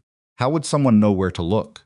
Marek knows a fair amount about reading soil and terrain, Lenora said, and I've been watching the pigs work this channel for 3 months. I have a sense of the direction and the depth and the places where the clay is thinnest. She paused. I think if people work together, open the channel on properties it crosses, dug at the right depth in the right spots, there might be enough water to change things for a lot of families before spring. Clara was quiet for a long moment. Why are you telling me this? It was a fair question, the kind of direct question that Clara had always asked and that Lenora had always appreciated. Because Dan's about to sell to a speculator, she said, and because the Whitfield land sits right on the line I think the channel runs through. She looked at Clara steadily, and because I spent 3 months protecting this information when I had to, and I don't have to anymore. It was never supposed to stay secret. It was only supposed to stay secret long enough for me to secure my own position. Clara absorbed that. Crowther, she said. Crowther, Lenora confirmed. He wanted to get to this land before I could pay the taxes and secure my ownership. If he'd gotten it, he would have controlled the water, Clara said.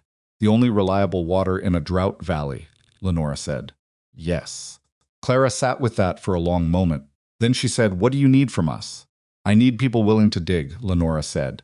And I need them to spread the word carefully, not through the general store grapevine.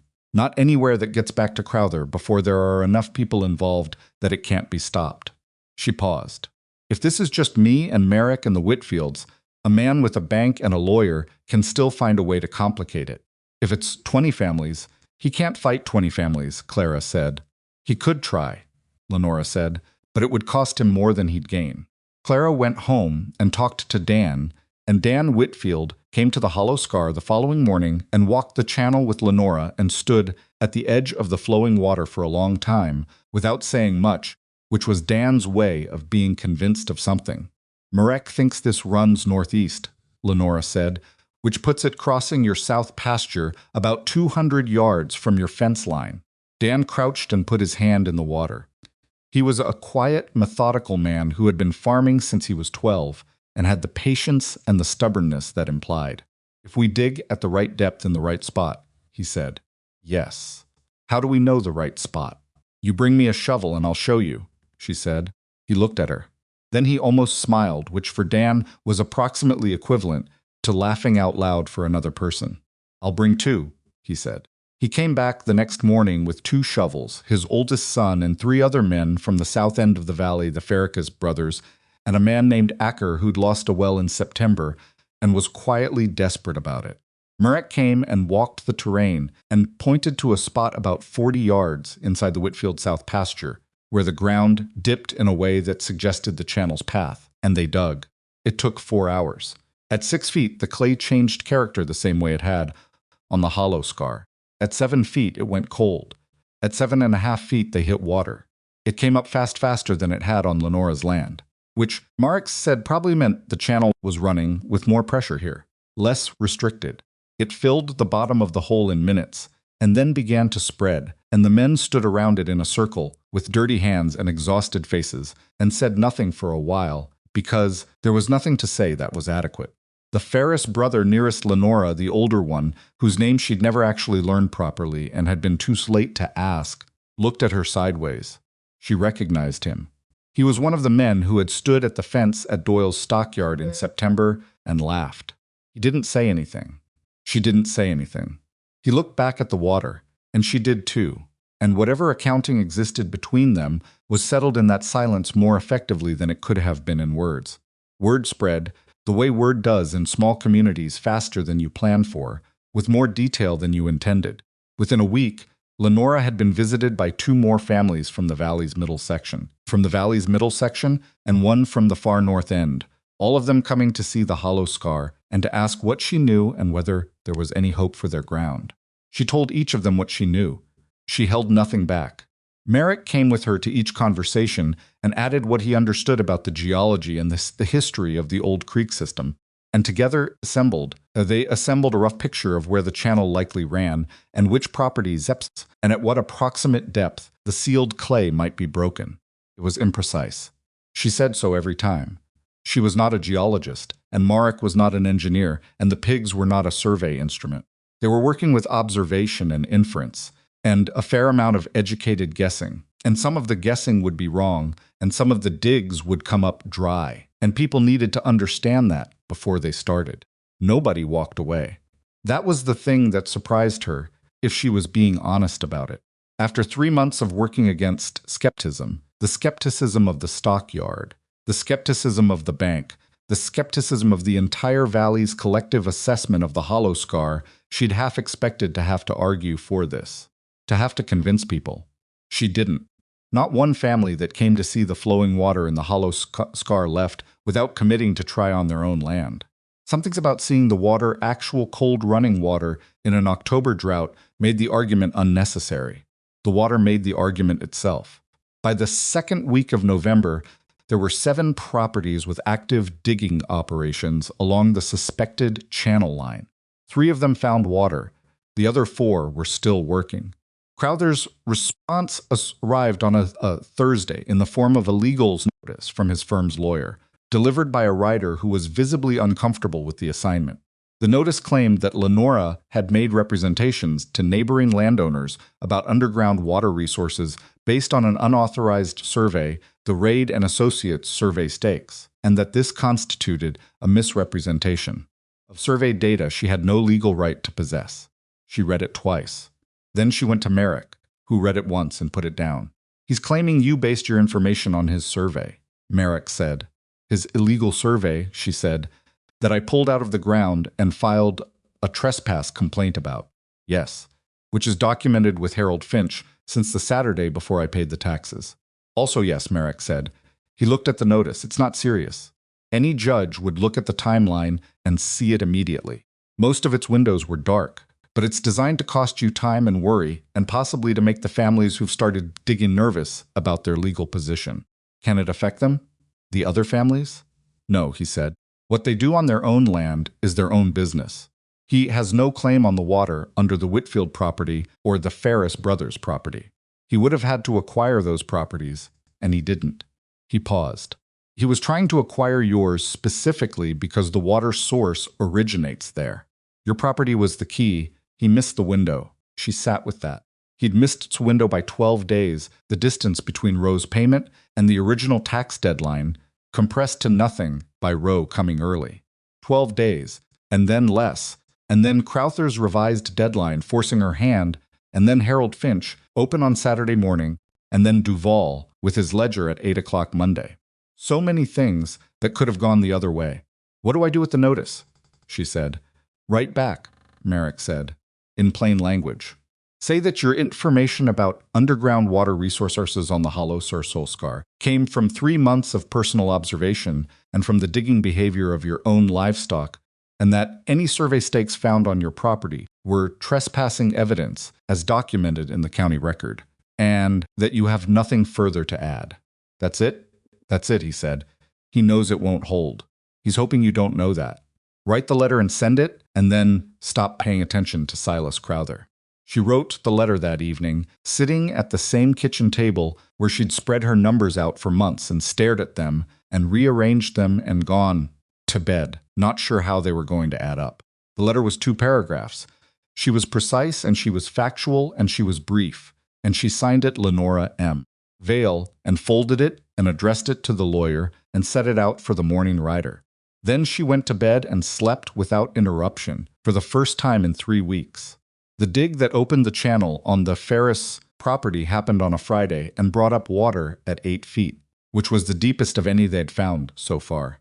The older Ferris brother she'd finally learned his name was Walt drove out to the hollow scar that same afternoon to tell her, arriving while she was feeding the pigs, and not while she was feeding the pigs and not bothering to wait for her to come to the gate before talking through the fence.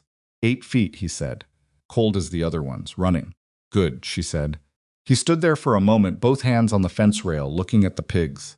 They were fat and healthy and completely uninterested in him, which was an honest representation of where they stood on the matter of strangers.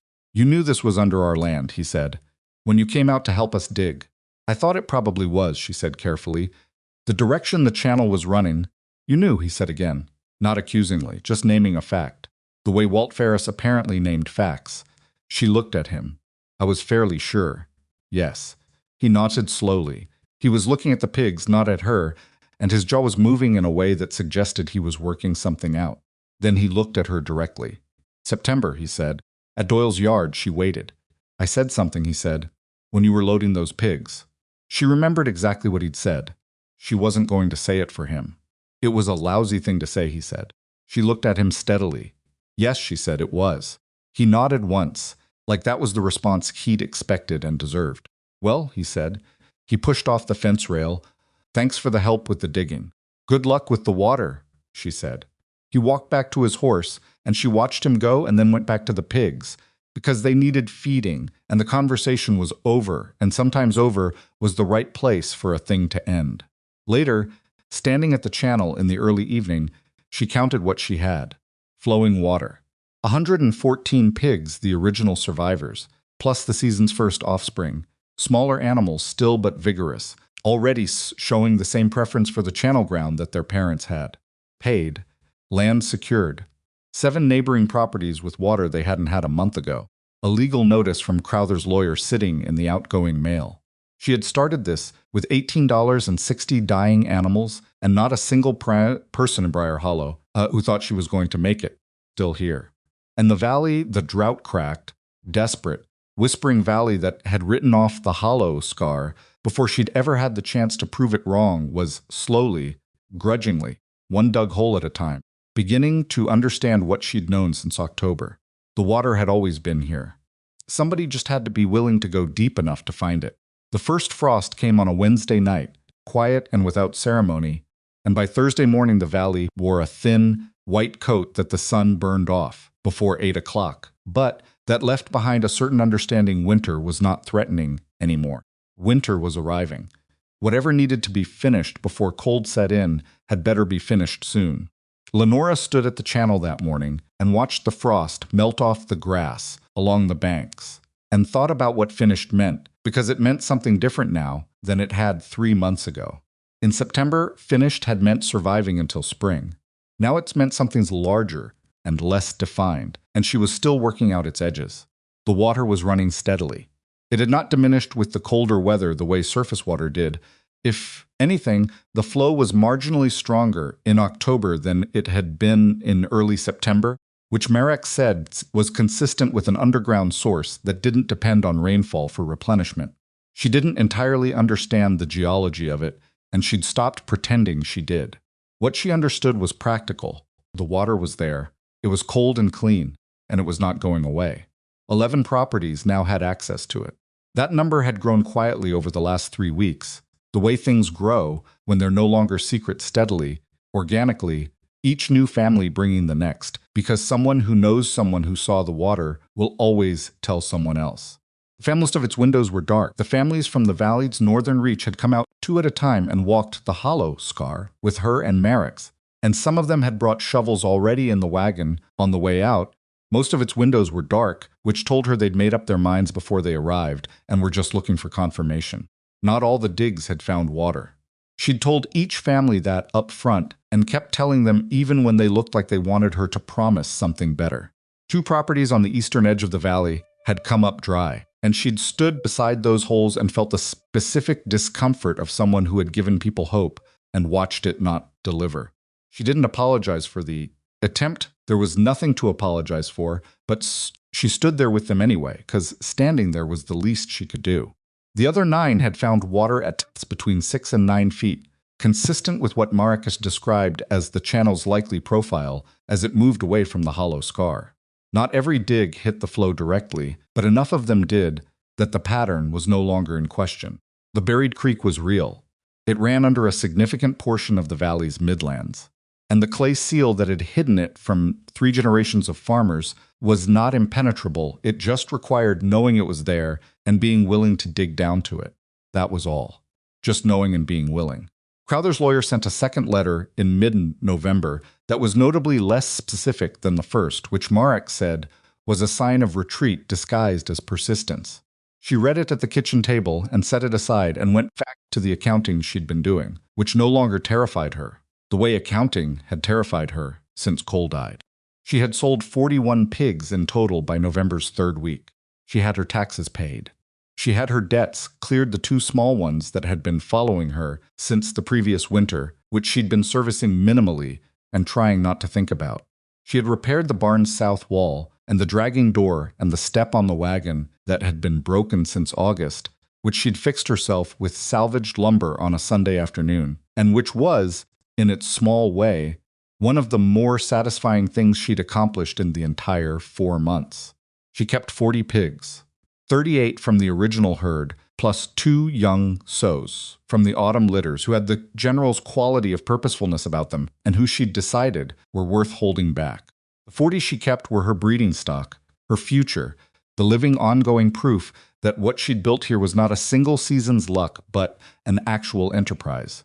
She sat with all of this evening and tried to think about it clearly rather than just feeling it, because feelings were useful information, but they weren't management.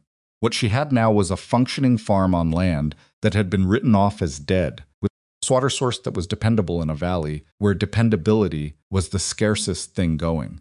That had a value she could calculate and a value she couldn't, and she was smart enough to know the one she couldn't calculate was the bigger one. What she had to decide was what to do with it.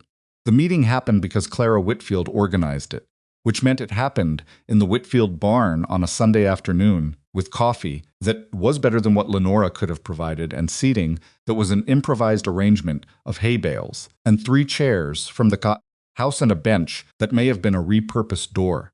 17 people came, more than she'd expected. She saw Walt Ferris in the back, standing against the wall with his brother. She saw Dan Whitfield by the door. She saw the Acker family husband-wife and a teenage son who was doing his best not to look like he was paying close attention and failing at it. She saw faces she recognized and a few she didn't from farther reaches of the valley that she hadn't been to in months. She saw nobody from the town center, nobody who worked at the bank. She stood at the front because Clara had put a clear space there for her, and it would have been awkward to stand somewhere else. She had not prepared a speech. She had not written notes. She had thought carefully about what mattered and trusted herself to say it plainly, which was how she'd always operated best. Most of you have seen the water by now, she started, either on my property or on your own. So I'm not going to stand here and convince you it's real. You know it is. She paused. What I want to talk about is what comes next, and I want to be honest that I don't have a complete answer for that. I have a direction. She had their attention in the specific way that practical people give attention, not reverent, not performative, but actual. They were listening because she had something they needed to hear. The channel doesn't belong to me, she said. The piece that runs under the hollow scar does. That's my land. But the channel itself, the underground creek, is a natural feature that predates any of our property lines. Water law in this county says that a navigable water source can't be privately owned if it serves multiple properties. She paused. I had a conversation with Harold Finch about this last week. He confirmed it. Dan Whitfield leaned forward slightly. What does that mean practically? It means Crowther can't own it, she said. Even if he'd gotten my land and he didn't, he couldn't have claimed exclusive rights to the water if it was shown to run under other properties as well, which is why he wanted to move fast before anyone else knew it was there. She let that settle. The water belongs to the valley. It always did. Nobody buried it.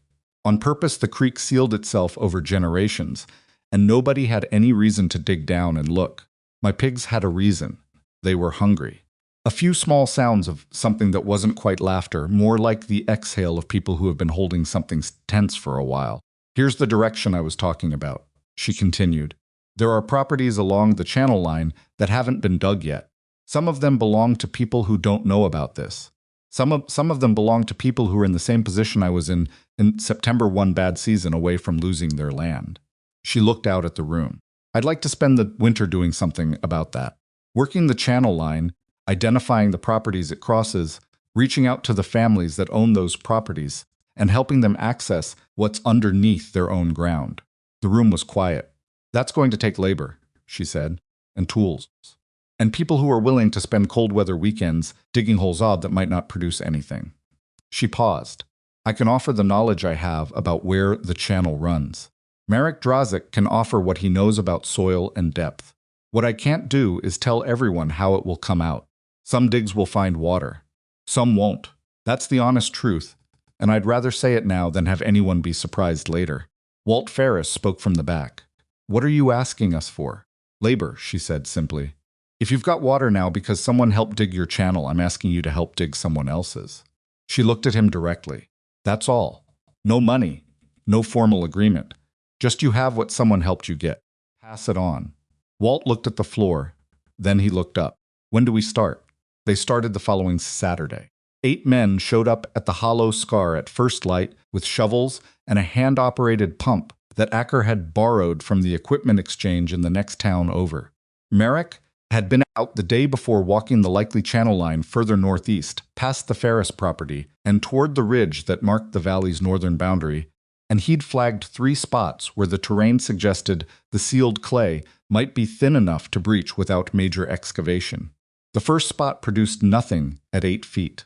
They went to 10 and still nothing, and Lenora told them to cap it and move on without making them feel the failure of it, because the alternative was watching men get demoralized on the first morning, and she needed the group to hold together longer than that. The second spot, about half a mile northeast, found water at 7 feet. Property it sat on belonged to a family named Cord. An older couple Lenora had met once at a church function 3 years back and not seen since. She'd sent a letter the previous week explaining what she was doing and asking permission to dig on their south field. The reply had come in 2 lines. You have our permission. My husband doesn't believe you, but he said go ahead anyway. Ruth Cord. She rode to the Cord property that afternoon to tell them. Ruth Cord came to the door and looked at Lenora's expression, and understood before she'd said anything, and she turned back into the house and called, Raymond, you were wrong. There was a long pause from somewhere inside the house, and then the sound of a chair being pushed back from a table. Raymond Cord came to the door. He was a tall, spare man in his 70s with the particular economy of motion of someone who had been conserving energy for a long time. He looked at Lenora. 7 feet, she said, clean and cold, running. He looked at her for a moment without expression. Then he looked past her at the south field, even though you couldn't see the dig site from the door. How deep do I need to go to put in a proper intake, he said. I'd recommend talking to Merrick Drazik, she said. He knows more about the permanent infrastructure than I do. Raymond Cord nodded once, as if this were a routine confirmation of something he'd expected. Then he said, thank you for the letter. Ruth said I should write back no, that we didn't need strangers digging up our field. What did you tell her? I told her I was too tired to argue about dirt, he said. He looked at her steadily. I'm glad I didn't argue about the dirt. Most of its windows were dark. She drove home in the late afternoon light, feeling something she didn't have an immediate name for the complicated satisfaction of having done something for someone who hadn't entirely believed it was possible, and the strange, specific weight of knowing that the Cord property would have water this winter that it hadn't had last winter, and that Ruth Cord wouldn't have to watch Raymond's face when another well came up dry. That was the thing nobody talked about in drought country, the face your partner made when the water stopped. Lenora had seen that face on Cole 2 years before the fever took him. She'd learned then that there were some kinds of helplessness that settled into a person and changed them in ways they never fully came back from. The drought hadn't killed Cole, but it had taken something out of him before the fever took the rest. She didn't think about that very often. She was thinking about it now. Most of its windows hard. December came in the way December in that part of the country did when it had been patient long enough. The temperature dropped fast in the first week and stayed down, and the ground that wasn't already frozen began the process, which made digging significantly more difficult and in some places impossible until spring. They got 3 more properties on the channel before the ground closed up, 14 in total, including the hollow scar. 4 properties with access to underground water in a drought winter, 3 of which had been seriously considering selling to land brokers before November. 14 families who would water their livestock from troughs fed by the buried creek rather than driving them miles to whatever surface water the drought had left. It wasn't the whole valley. Lenora had never pretended it would be the whole valley. There were properties on the eastern edge that the channel didn't reach, and there were families deeper in the dry hills to the north who were in as bad a situation as anyone had been in September. She thought about them during the winter and tried to figure out what, if anything, she could do about them in spring, and mostly arrived at the honest answer that she couldn't do everything and would have to decide what was possible, rather than exhausting herself over what wasn't. Crowther's lawyer sent one more letter in December. She read it, noted that it contained no new legal substance, and filed it with the other two in the tin under the floorboard. She heard through the ordinary channels of small-town information that Crowther had been in conversation with the county land board about several of his property holdings, which Marek interpreted as a sign that he was restructuring his position following the failure of whatever he'd been planning for the Hollow Scar. She didn't know if that was true. She also found that she cared less about it than she'd expected to. What Crowther did or didn't do was his business. The Hollow Scar was hers. It was in early December that Elias Fenn appeared at her gate. She knew the name before she knew the boy. Clara had mentioned him once, in passing as a child from the south end of the valley, whose father had died the previous spring and whose mother was managing as best she could on a narrow margin. Was 12 or 13, lean in the way of boys that age who haven't yet caught up to their own growth, with the watchful eyes of someone who had learned to assess situations quickly. He was standing at her gate on a Tuesday morning with his hands in his coat pockets and no clear reason for being there that she could immediately identify. "You're the pig woman," he said. She looked at him. "Is that what they're calling me?" He considered this with the seriousness of someone who had not yet developed the social skill of recognizing rhetorical questions. "Some people," he said. "Some people just say Mrs. Vale now. Which do you prefer?" "I don't know you well enough to say," he said, which she found unexpectedly honest for a child. She opened the gate. "Come in, then." His name was Elias, he said. His mother had sent him, sort of not directly, more that his mother had said something at the dinner table, a check about whether Mrs. Vale might need help with winter chores, given the size of her herd, and he had decided on his own to show up, which was not quite the same as being sent. He said all of this in a single uninterrupted explanation that suggested he'd been composing it on the walk over. "Can you work?" she said. "Yes." "What can you do?" He thought about it honestly rather than immediately overstating. "I can carry things. I can follow instructions. I'm not very strong yet, but I work hard." She liked the "not very strong yet." It was the accurate self-assessment she'd heard from anyone in months, adult or child. "I'll give you 2 hours of work and see how you do," she said. "After that, I'll decide." He did 2 hours, and she extended it to 4. And at the end of 4 hours, she gave him lunch from her kitchen and watched him eat with the focused economy of a hungry child who was trying to do it politely. He looked at the pigs through the kitchen window while he ate. "They found the water," he said. "It wasn't a question." "Word travels," she said. "My mother was talking about it." She said she didn't understand how pigs would know where water was underground. He looked at her. "I've been thinking about it. And I think maybe they could smell it," he said. "Or feel the temperature difference through the ground. Animals do things like that." She looked at him for a moment. "That's about what Marek thinks," she said. "Who's Marek?" "My neighbor. He taught me how to keep them from dying the first night." Elias looked at the pigs again. "They look healthy now." "They are." He was quiet for a moment. "My father had 2 pigs," he said, "before he died. They were the first things to go when the feed money ran out." He said it with the flatness of someone who has had enough time with a painful fact that the acute part has worn down to something duller, more manageable. "My mother said there wasn't any choice." Lenora looked at him. She knew that calculation. She'd been 2 weeks away from it herself in September. "Elias," she said, "I have a question for you, and I want you to think about it before you answer, rather than just saying what sounds right." He nodded. "If I gave you 2 young pigs to take home not sold, given and taught you what I know about keeping them through winter, and what they can do with the right ground, do you think you could manage them?" He looked at her very directly. There was a long silence. "I don't know," he said. "I've never done it." She almost smiled. "That's the right answer," she said. "Nobody knows until they do it. But you'd have someone to ask when you got stuck." He was quiet for another moment. "My mother would want to know where they came from." "Tell her they came from a woman who was given an opportunity she didn't deserve yet and is trying to pass the same kind of thing forward," Lenora said. "If she wants to talk to me directly, she's welcome to come out." He thought about that. "She'll come," he said. "She's not the kind of person who lets someone else decisions about something this big." "Good," Lenora said. "I'd like to meet her." His mother, Vera Fenn came 2 days later, and she was in fact not the kind of person who let anyone make decisions for her, which Lenora assessed in the first 30 seconds and found comfortable rather than difficult.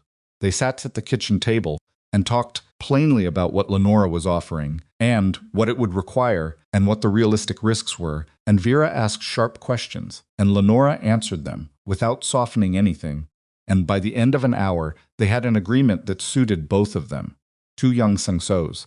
Elias would manage them with Lenora's guidance through winter and into spring. Pigs thrived, they were his permanently. If something went wrong, he came to her first, and they figured it out together. No debt involved, no repayment expected, no formal arrangement that could be called in. Why, Vera said at the end. Not suspiciously, just directly. Lenora thought about how to answer that honestly. Someone helped me when I was losing animals. I couldn't afford to lose, she said. He came in the middle of the night because he saw a light in my barn, and he didn't charge me anything, and he didn't make me feel stupid for needing it. She paused. I've been trying to figure out what the right response to that is. I don't think it's just being grateful.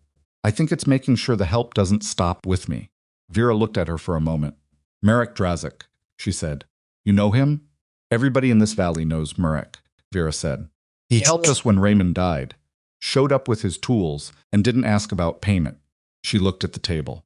That kind of person is rare. Yes, Lenora said. He is. She told Marek about the Fenn boy the next time he came to the Hollow Scar, which was a Thursday, his usual day. He listened to the account with his coffee cup held in both hands the way he always held it in cold weather. And when she finished, he was quiet for a moment. You gave them pigs, he said. 2 sows, she said. Young ones. He nodded slowly. He was looking at the channel, at the water moving quietly through the opened clay. The grass along the banks had gone, dormant with the cold, but the roots were there, established waiting for spring, to make the case for themselves again. You remember what you told me, he said. When you first came to show me where the pigs were digging, you said you didn't understand why they all moved in the same direction. I remember. You understand it now? She thought about that. They were following something, she said. Something they could sense that nobody else was paying attention to. Marek looked at her. Yes, he said simply, in the tone he used when he considered a thing correctly named. She drank her coffee and looked at the channel. Somewhere underneath them, the water was moving, pressing up through the broken clay, feeding the creek that ran quiet and cold through December, indifferent to the drought above it and the arguments of men and the gap between what people assumed about a piece of ground and what was actually underneath it. Marek, she said, can I ask you something I've been wondering about for a while? Yes. When you came that first night, the night I almost lost the first 3 pigs, you came because you saw a light in the barn. Yes. Could have just kept going. Gone back inside. It was the middle of the night. He was quiet for a moment. Yes, he said. I could have. Why didn't you? He turned the coffee cup in his hands.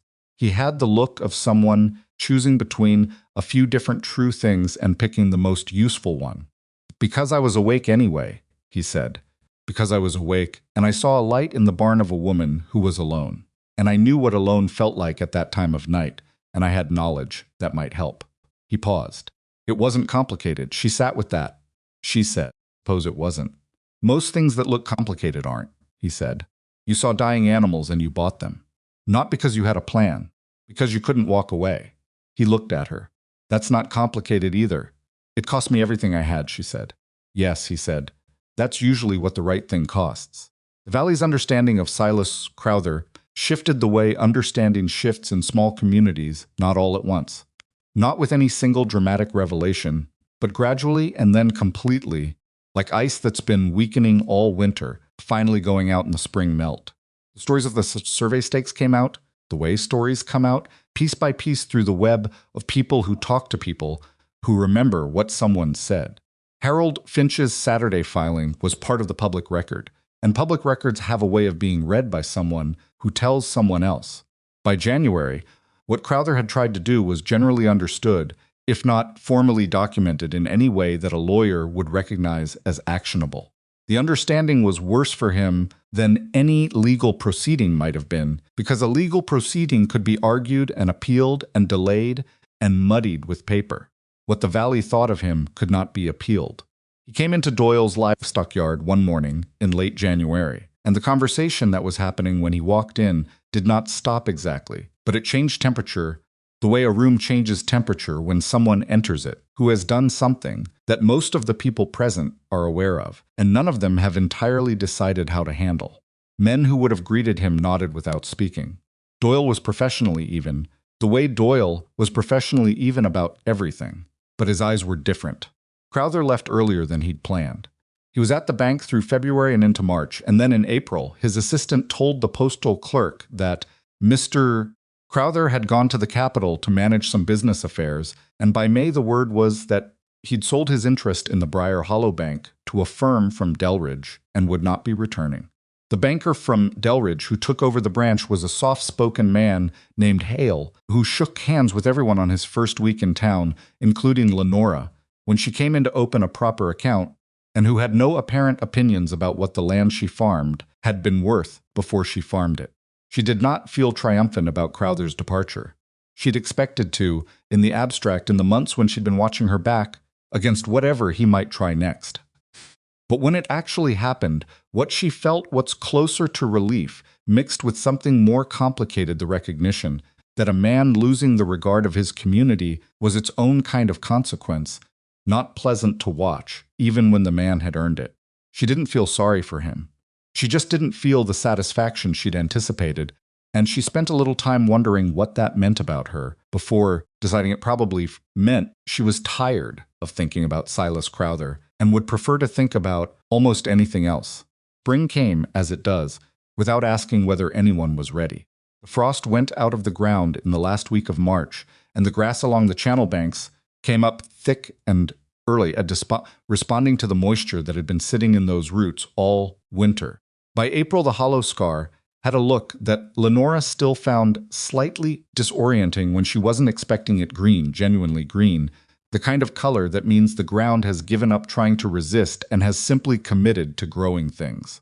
Her pigs had been supplemented by spring litters, and by April she had more animals than the original herd she'd started with. Not an unmanageable number, she was careful about that, because she'd learned from Merrick that the most common mistake with a recovering operation was expansion faster than the land, and the operator could absorb it. She held to 40 breeding animals, rotated the surplus through the channel ground, the way she'd been doing since the previous autumn, and sold at prices that no longer surprised her even when they surprised buyers who hadn't checked what pork was selling for in a drought-shortened market. Elias came twice a week through the winter and then 3 times a week in spring. His 2 sows had delivered a litter of 6 in February, 4 of which survived, and he had arrived at the hollow the morning after the litter's first night, with an expression of someone who had been awake for most of it and needed to talk through what had happened with someone who would understand. She had made him coffee, actual coffee, which she could afford now, and listened to the whole account and told him which of his decisions had been right and which had been improvised in ways that happened to work out but shouldn't be repeated. "Third one," he said. "I thought it wasn't going to make it." "What did you do?" "Kept it warm. Tried to get it to feed. Stayed with it." She looked at him. "Did it work?" "Eventually," he said. He was looking at his coffee cup. "Around 4 in the morning, it started taking milk on its own." He paused. "I didn't know if I was doing it right. I just didn't want to stop trying."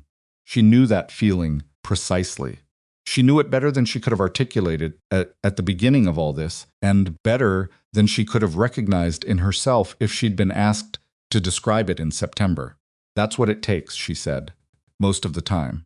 Not knowing if you're right and doing it anyway." "Doing it anyway," she said. "The knowing comes later." The community dig resumed in April with the ground soft enough to work again. More families. This time 23 showed up for the first weekend, including several Lenora didn't recognize from the November meeting, people from further out who'd heard the winter accounts and come to see for themselves. They opened 4 more access points in April, 2 in May. One of the May digs was on a property near the valley's northern boundary, a dry and difficult piece of land that 2 surveyors in the previous decade had certified as having no accessible water table. They hit water at 11 feet, cold and definite and moving, and the property owner, an elderly woman named Agatha Story, who had been farming the same 100 acres since before Lenora was born, stood at the edge of the hole and looked down at the water for a long time. Lenora was beside her. 11 feet, Agatha said. Yes. 40 years I've been hauling water to this land, she said. I know.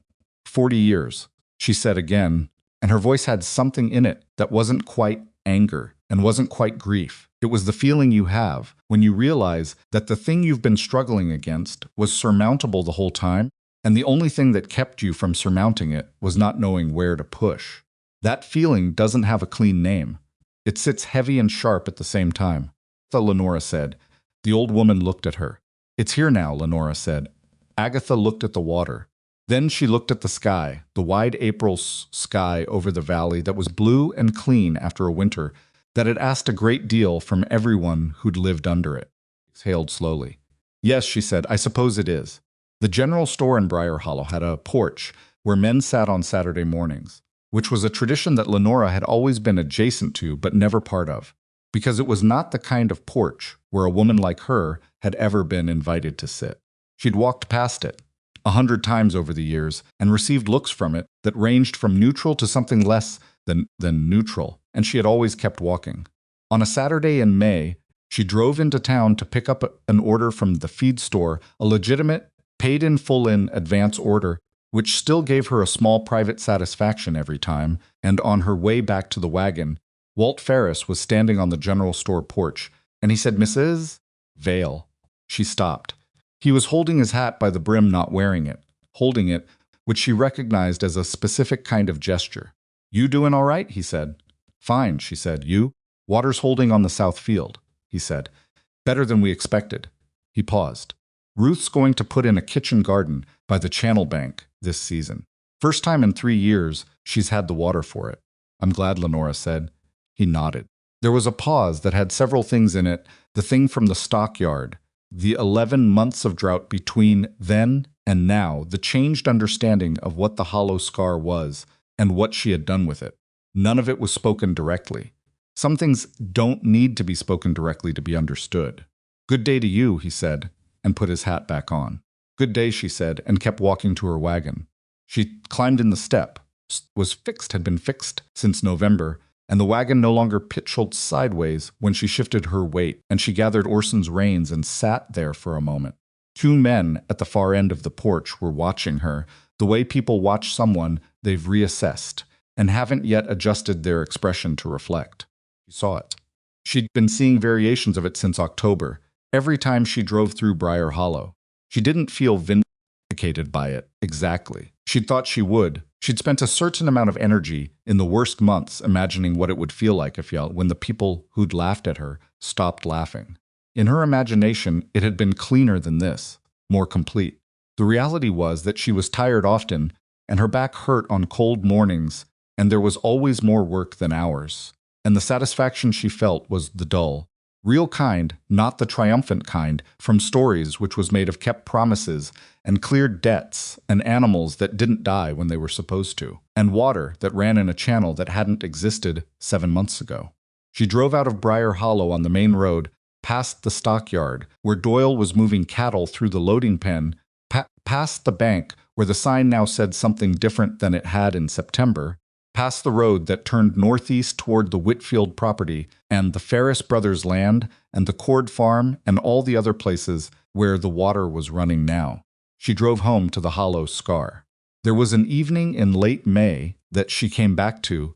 Afterward, the way you come back to certain evenings, not because anything dramatic happened, but because something was finished in a way that let her feel it all at once, rather than in pieces.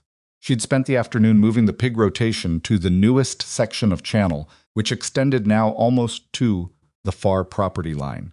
The digging was nearly complete on her land. The buried creek had been opened as far as it ran under the hollow scar, and what remained was the maintenance work, the ongoing tending that turned a discovery into a permanent feature of the land, rather than a seasonal event. She stood at the channel in the evening light, with the pigs moving slowly around her, through the grass, doing what pigs do, which is mostly to root and investigate and establish themselves as the primary intelligence operating in any given area.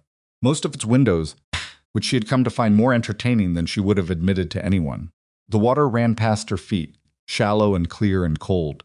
The same water that had been running under this ground for longer than anyone in the valley had been alive. The same channel that Cole had stood beside twice and declared dead. The same ground that Crowther had tried to take, and the stockyard crowd had laughed over, and that she had turned back to after spending everything she had on dying animals, while a street full of people made sure she knew what they thought of her. She stood in it without performing anything for anyone, because there was no one watching. Just her and the pigs and the water and the evening. She thought about Cole. She did that less than she used to, and when she did, it was different, less like standing at a wound and more like consulting someone who wasn't there anymore. She thought he would have been surprised by all of this. He would have been happy about the money, genuinely happy and quietly uncomfortable about the attention, and probably stubborn about accepting that he'd been wrong about the land. He had not been good at being wrong. She had loved him anyway. She thought about Marek, who had come in the middle of the night because he'd been awake anyway and had seen a light and had knowledge that might help. She thought about the night she'd almost lost 3 pigs and had sat on the barn floor in the dark learning how to undo what she'd done wrong and then done it. She thought about Gideon Pike telling her to make sure what she had was secure before someone else decided they wanted it. She thought about Clara Whitfield with a casserole dish balanced on the Wenk seat, which was rural language Lenora had spoken her entire life and still found moving. She thought about Elias Fenn at 4 in the morning with a piglet that might not make it, not knowing if he was doing it right, doing it anyway. The knowing comes later, she'd told him. She was still learning what she knew, even now. That was the thing nobody told you about, the knowing it didn't arrive complete. It came in pieces, it were dark. It came in pieces, in retrospect, in the middle of ordinary evenings when nothing particular was happening and you were just standing somewhere watching the water run. What she knew was this: the valley had called her land dead and called her incapable and had been wrong about both. And the wrongness had not been cruel, exactly, it had been lazy. The laziness of people who looked at the surface of things and stopped there because going deeper required effort and the effort might not pay off. And it was easier to declare something worthless than to find out for certain. She had not been lazy. She had also not been exceptional, and she knew the difference. She'd been scared and tired and wrong about things and right about things, and she'd kept moving not because she was strong in some special way, but because stopping had not been available to her. When you have nothing behind you, forward is the only geometry that makes sense. Pigs moved around her, purposeful and unhurried, the way animals are when they've been well-fed and well-kept, and have no particular complaint about the current arrangements. The General still leading, still the first, to investigate anything new in the channel, nosed at the water's edge, and then moved on. Creek ran. The grass held its ground along the bank. Somewhere further north, on 14 other properties, the same water was running through clay that humans had opened with shovels guided by the observations of a woman who'd paid $18 for 60 dying animals and been laughed at doing it. Worth, she had learned, was not a fixed quality of things. It was not something objects and land and people either had or didn't have, permanent and legible from the outside. It was buried, sometimes, buried under appearances and assumptions, and the accumulated weight of what other people had already decided, packed down hard like clay over a creek that everyone had forgotten, was still running underneath. You had to be willing to dig. That was all. You had to be willing to go deep enough that the easy explanation stopped working, and the real thing came up through, cold and clear and moving. Not everyone was willing. Most people weren't, which was not a condemnation, it was just true. The way most things that matter are just true without being comfortable. Digging was hard. Digging at depth in ground, everyone had declared dead, required a particular kind of stubbornness that was not always attractive from the outside and was not always pleasant to live with from the inside. Lenora had that stubbornness. She'd had it before any of this, before the pigs, before the channel, before Crowther and the survey stakes and Clement Rowe and his stock wagon and the receipt folded in her coat. She'd had it when Cole died, and she stayed on the hollow scar anyway, and when the drought came and she stayed anyway, and when she climbed into the broken wagon at Doyle's yard with a whole street watching and kept moving. It had not made her life easy. It had made her life hers. Turned and talked toward the barn in the fading light. The pigs, parting around her feet like water, around a rock which was a comparison she would not have made 6 months ago, but that now seemed entirely natural. because she understood water differently than she used to. Orson was at the fence, watching her approach with his characteristic expression of mild judgment that she had long since stopped taking personally. "I know," she said. He turned back to the fence post he'd been investigating. She went into the barn and did the evening check animals, water, latches, the south wall that still held, and when she came back out, the sky was the deep blue of a spring dusk that was taking its time, the way good things sometimes do. The hollow scar lay behind her, green in the last of the light, not dead. Had never been dead, had only been waiting for someone willing to go down far enough to find out what was really there. Found it. And the finding had changed her. The way finding things always does, not by making her into something different, but by showing her more clearly what she'd been all along. A woman who kept digging. A woman who followed the things that moved with more direction than anyone could explain.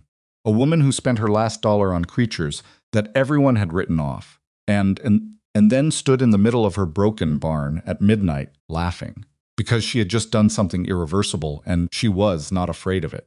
The creek ran through the hollow scar, the same as it ran in the light, the same as it had been running under all that clay for all those silent years before anyone thought to look. It would still be running in the morning, and so would she.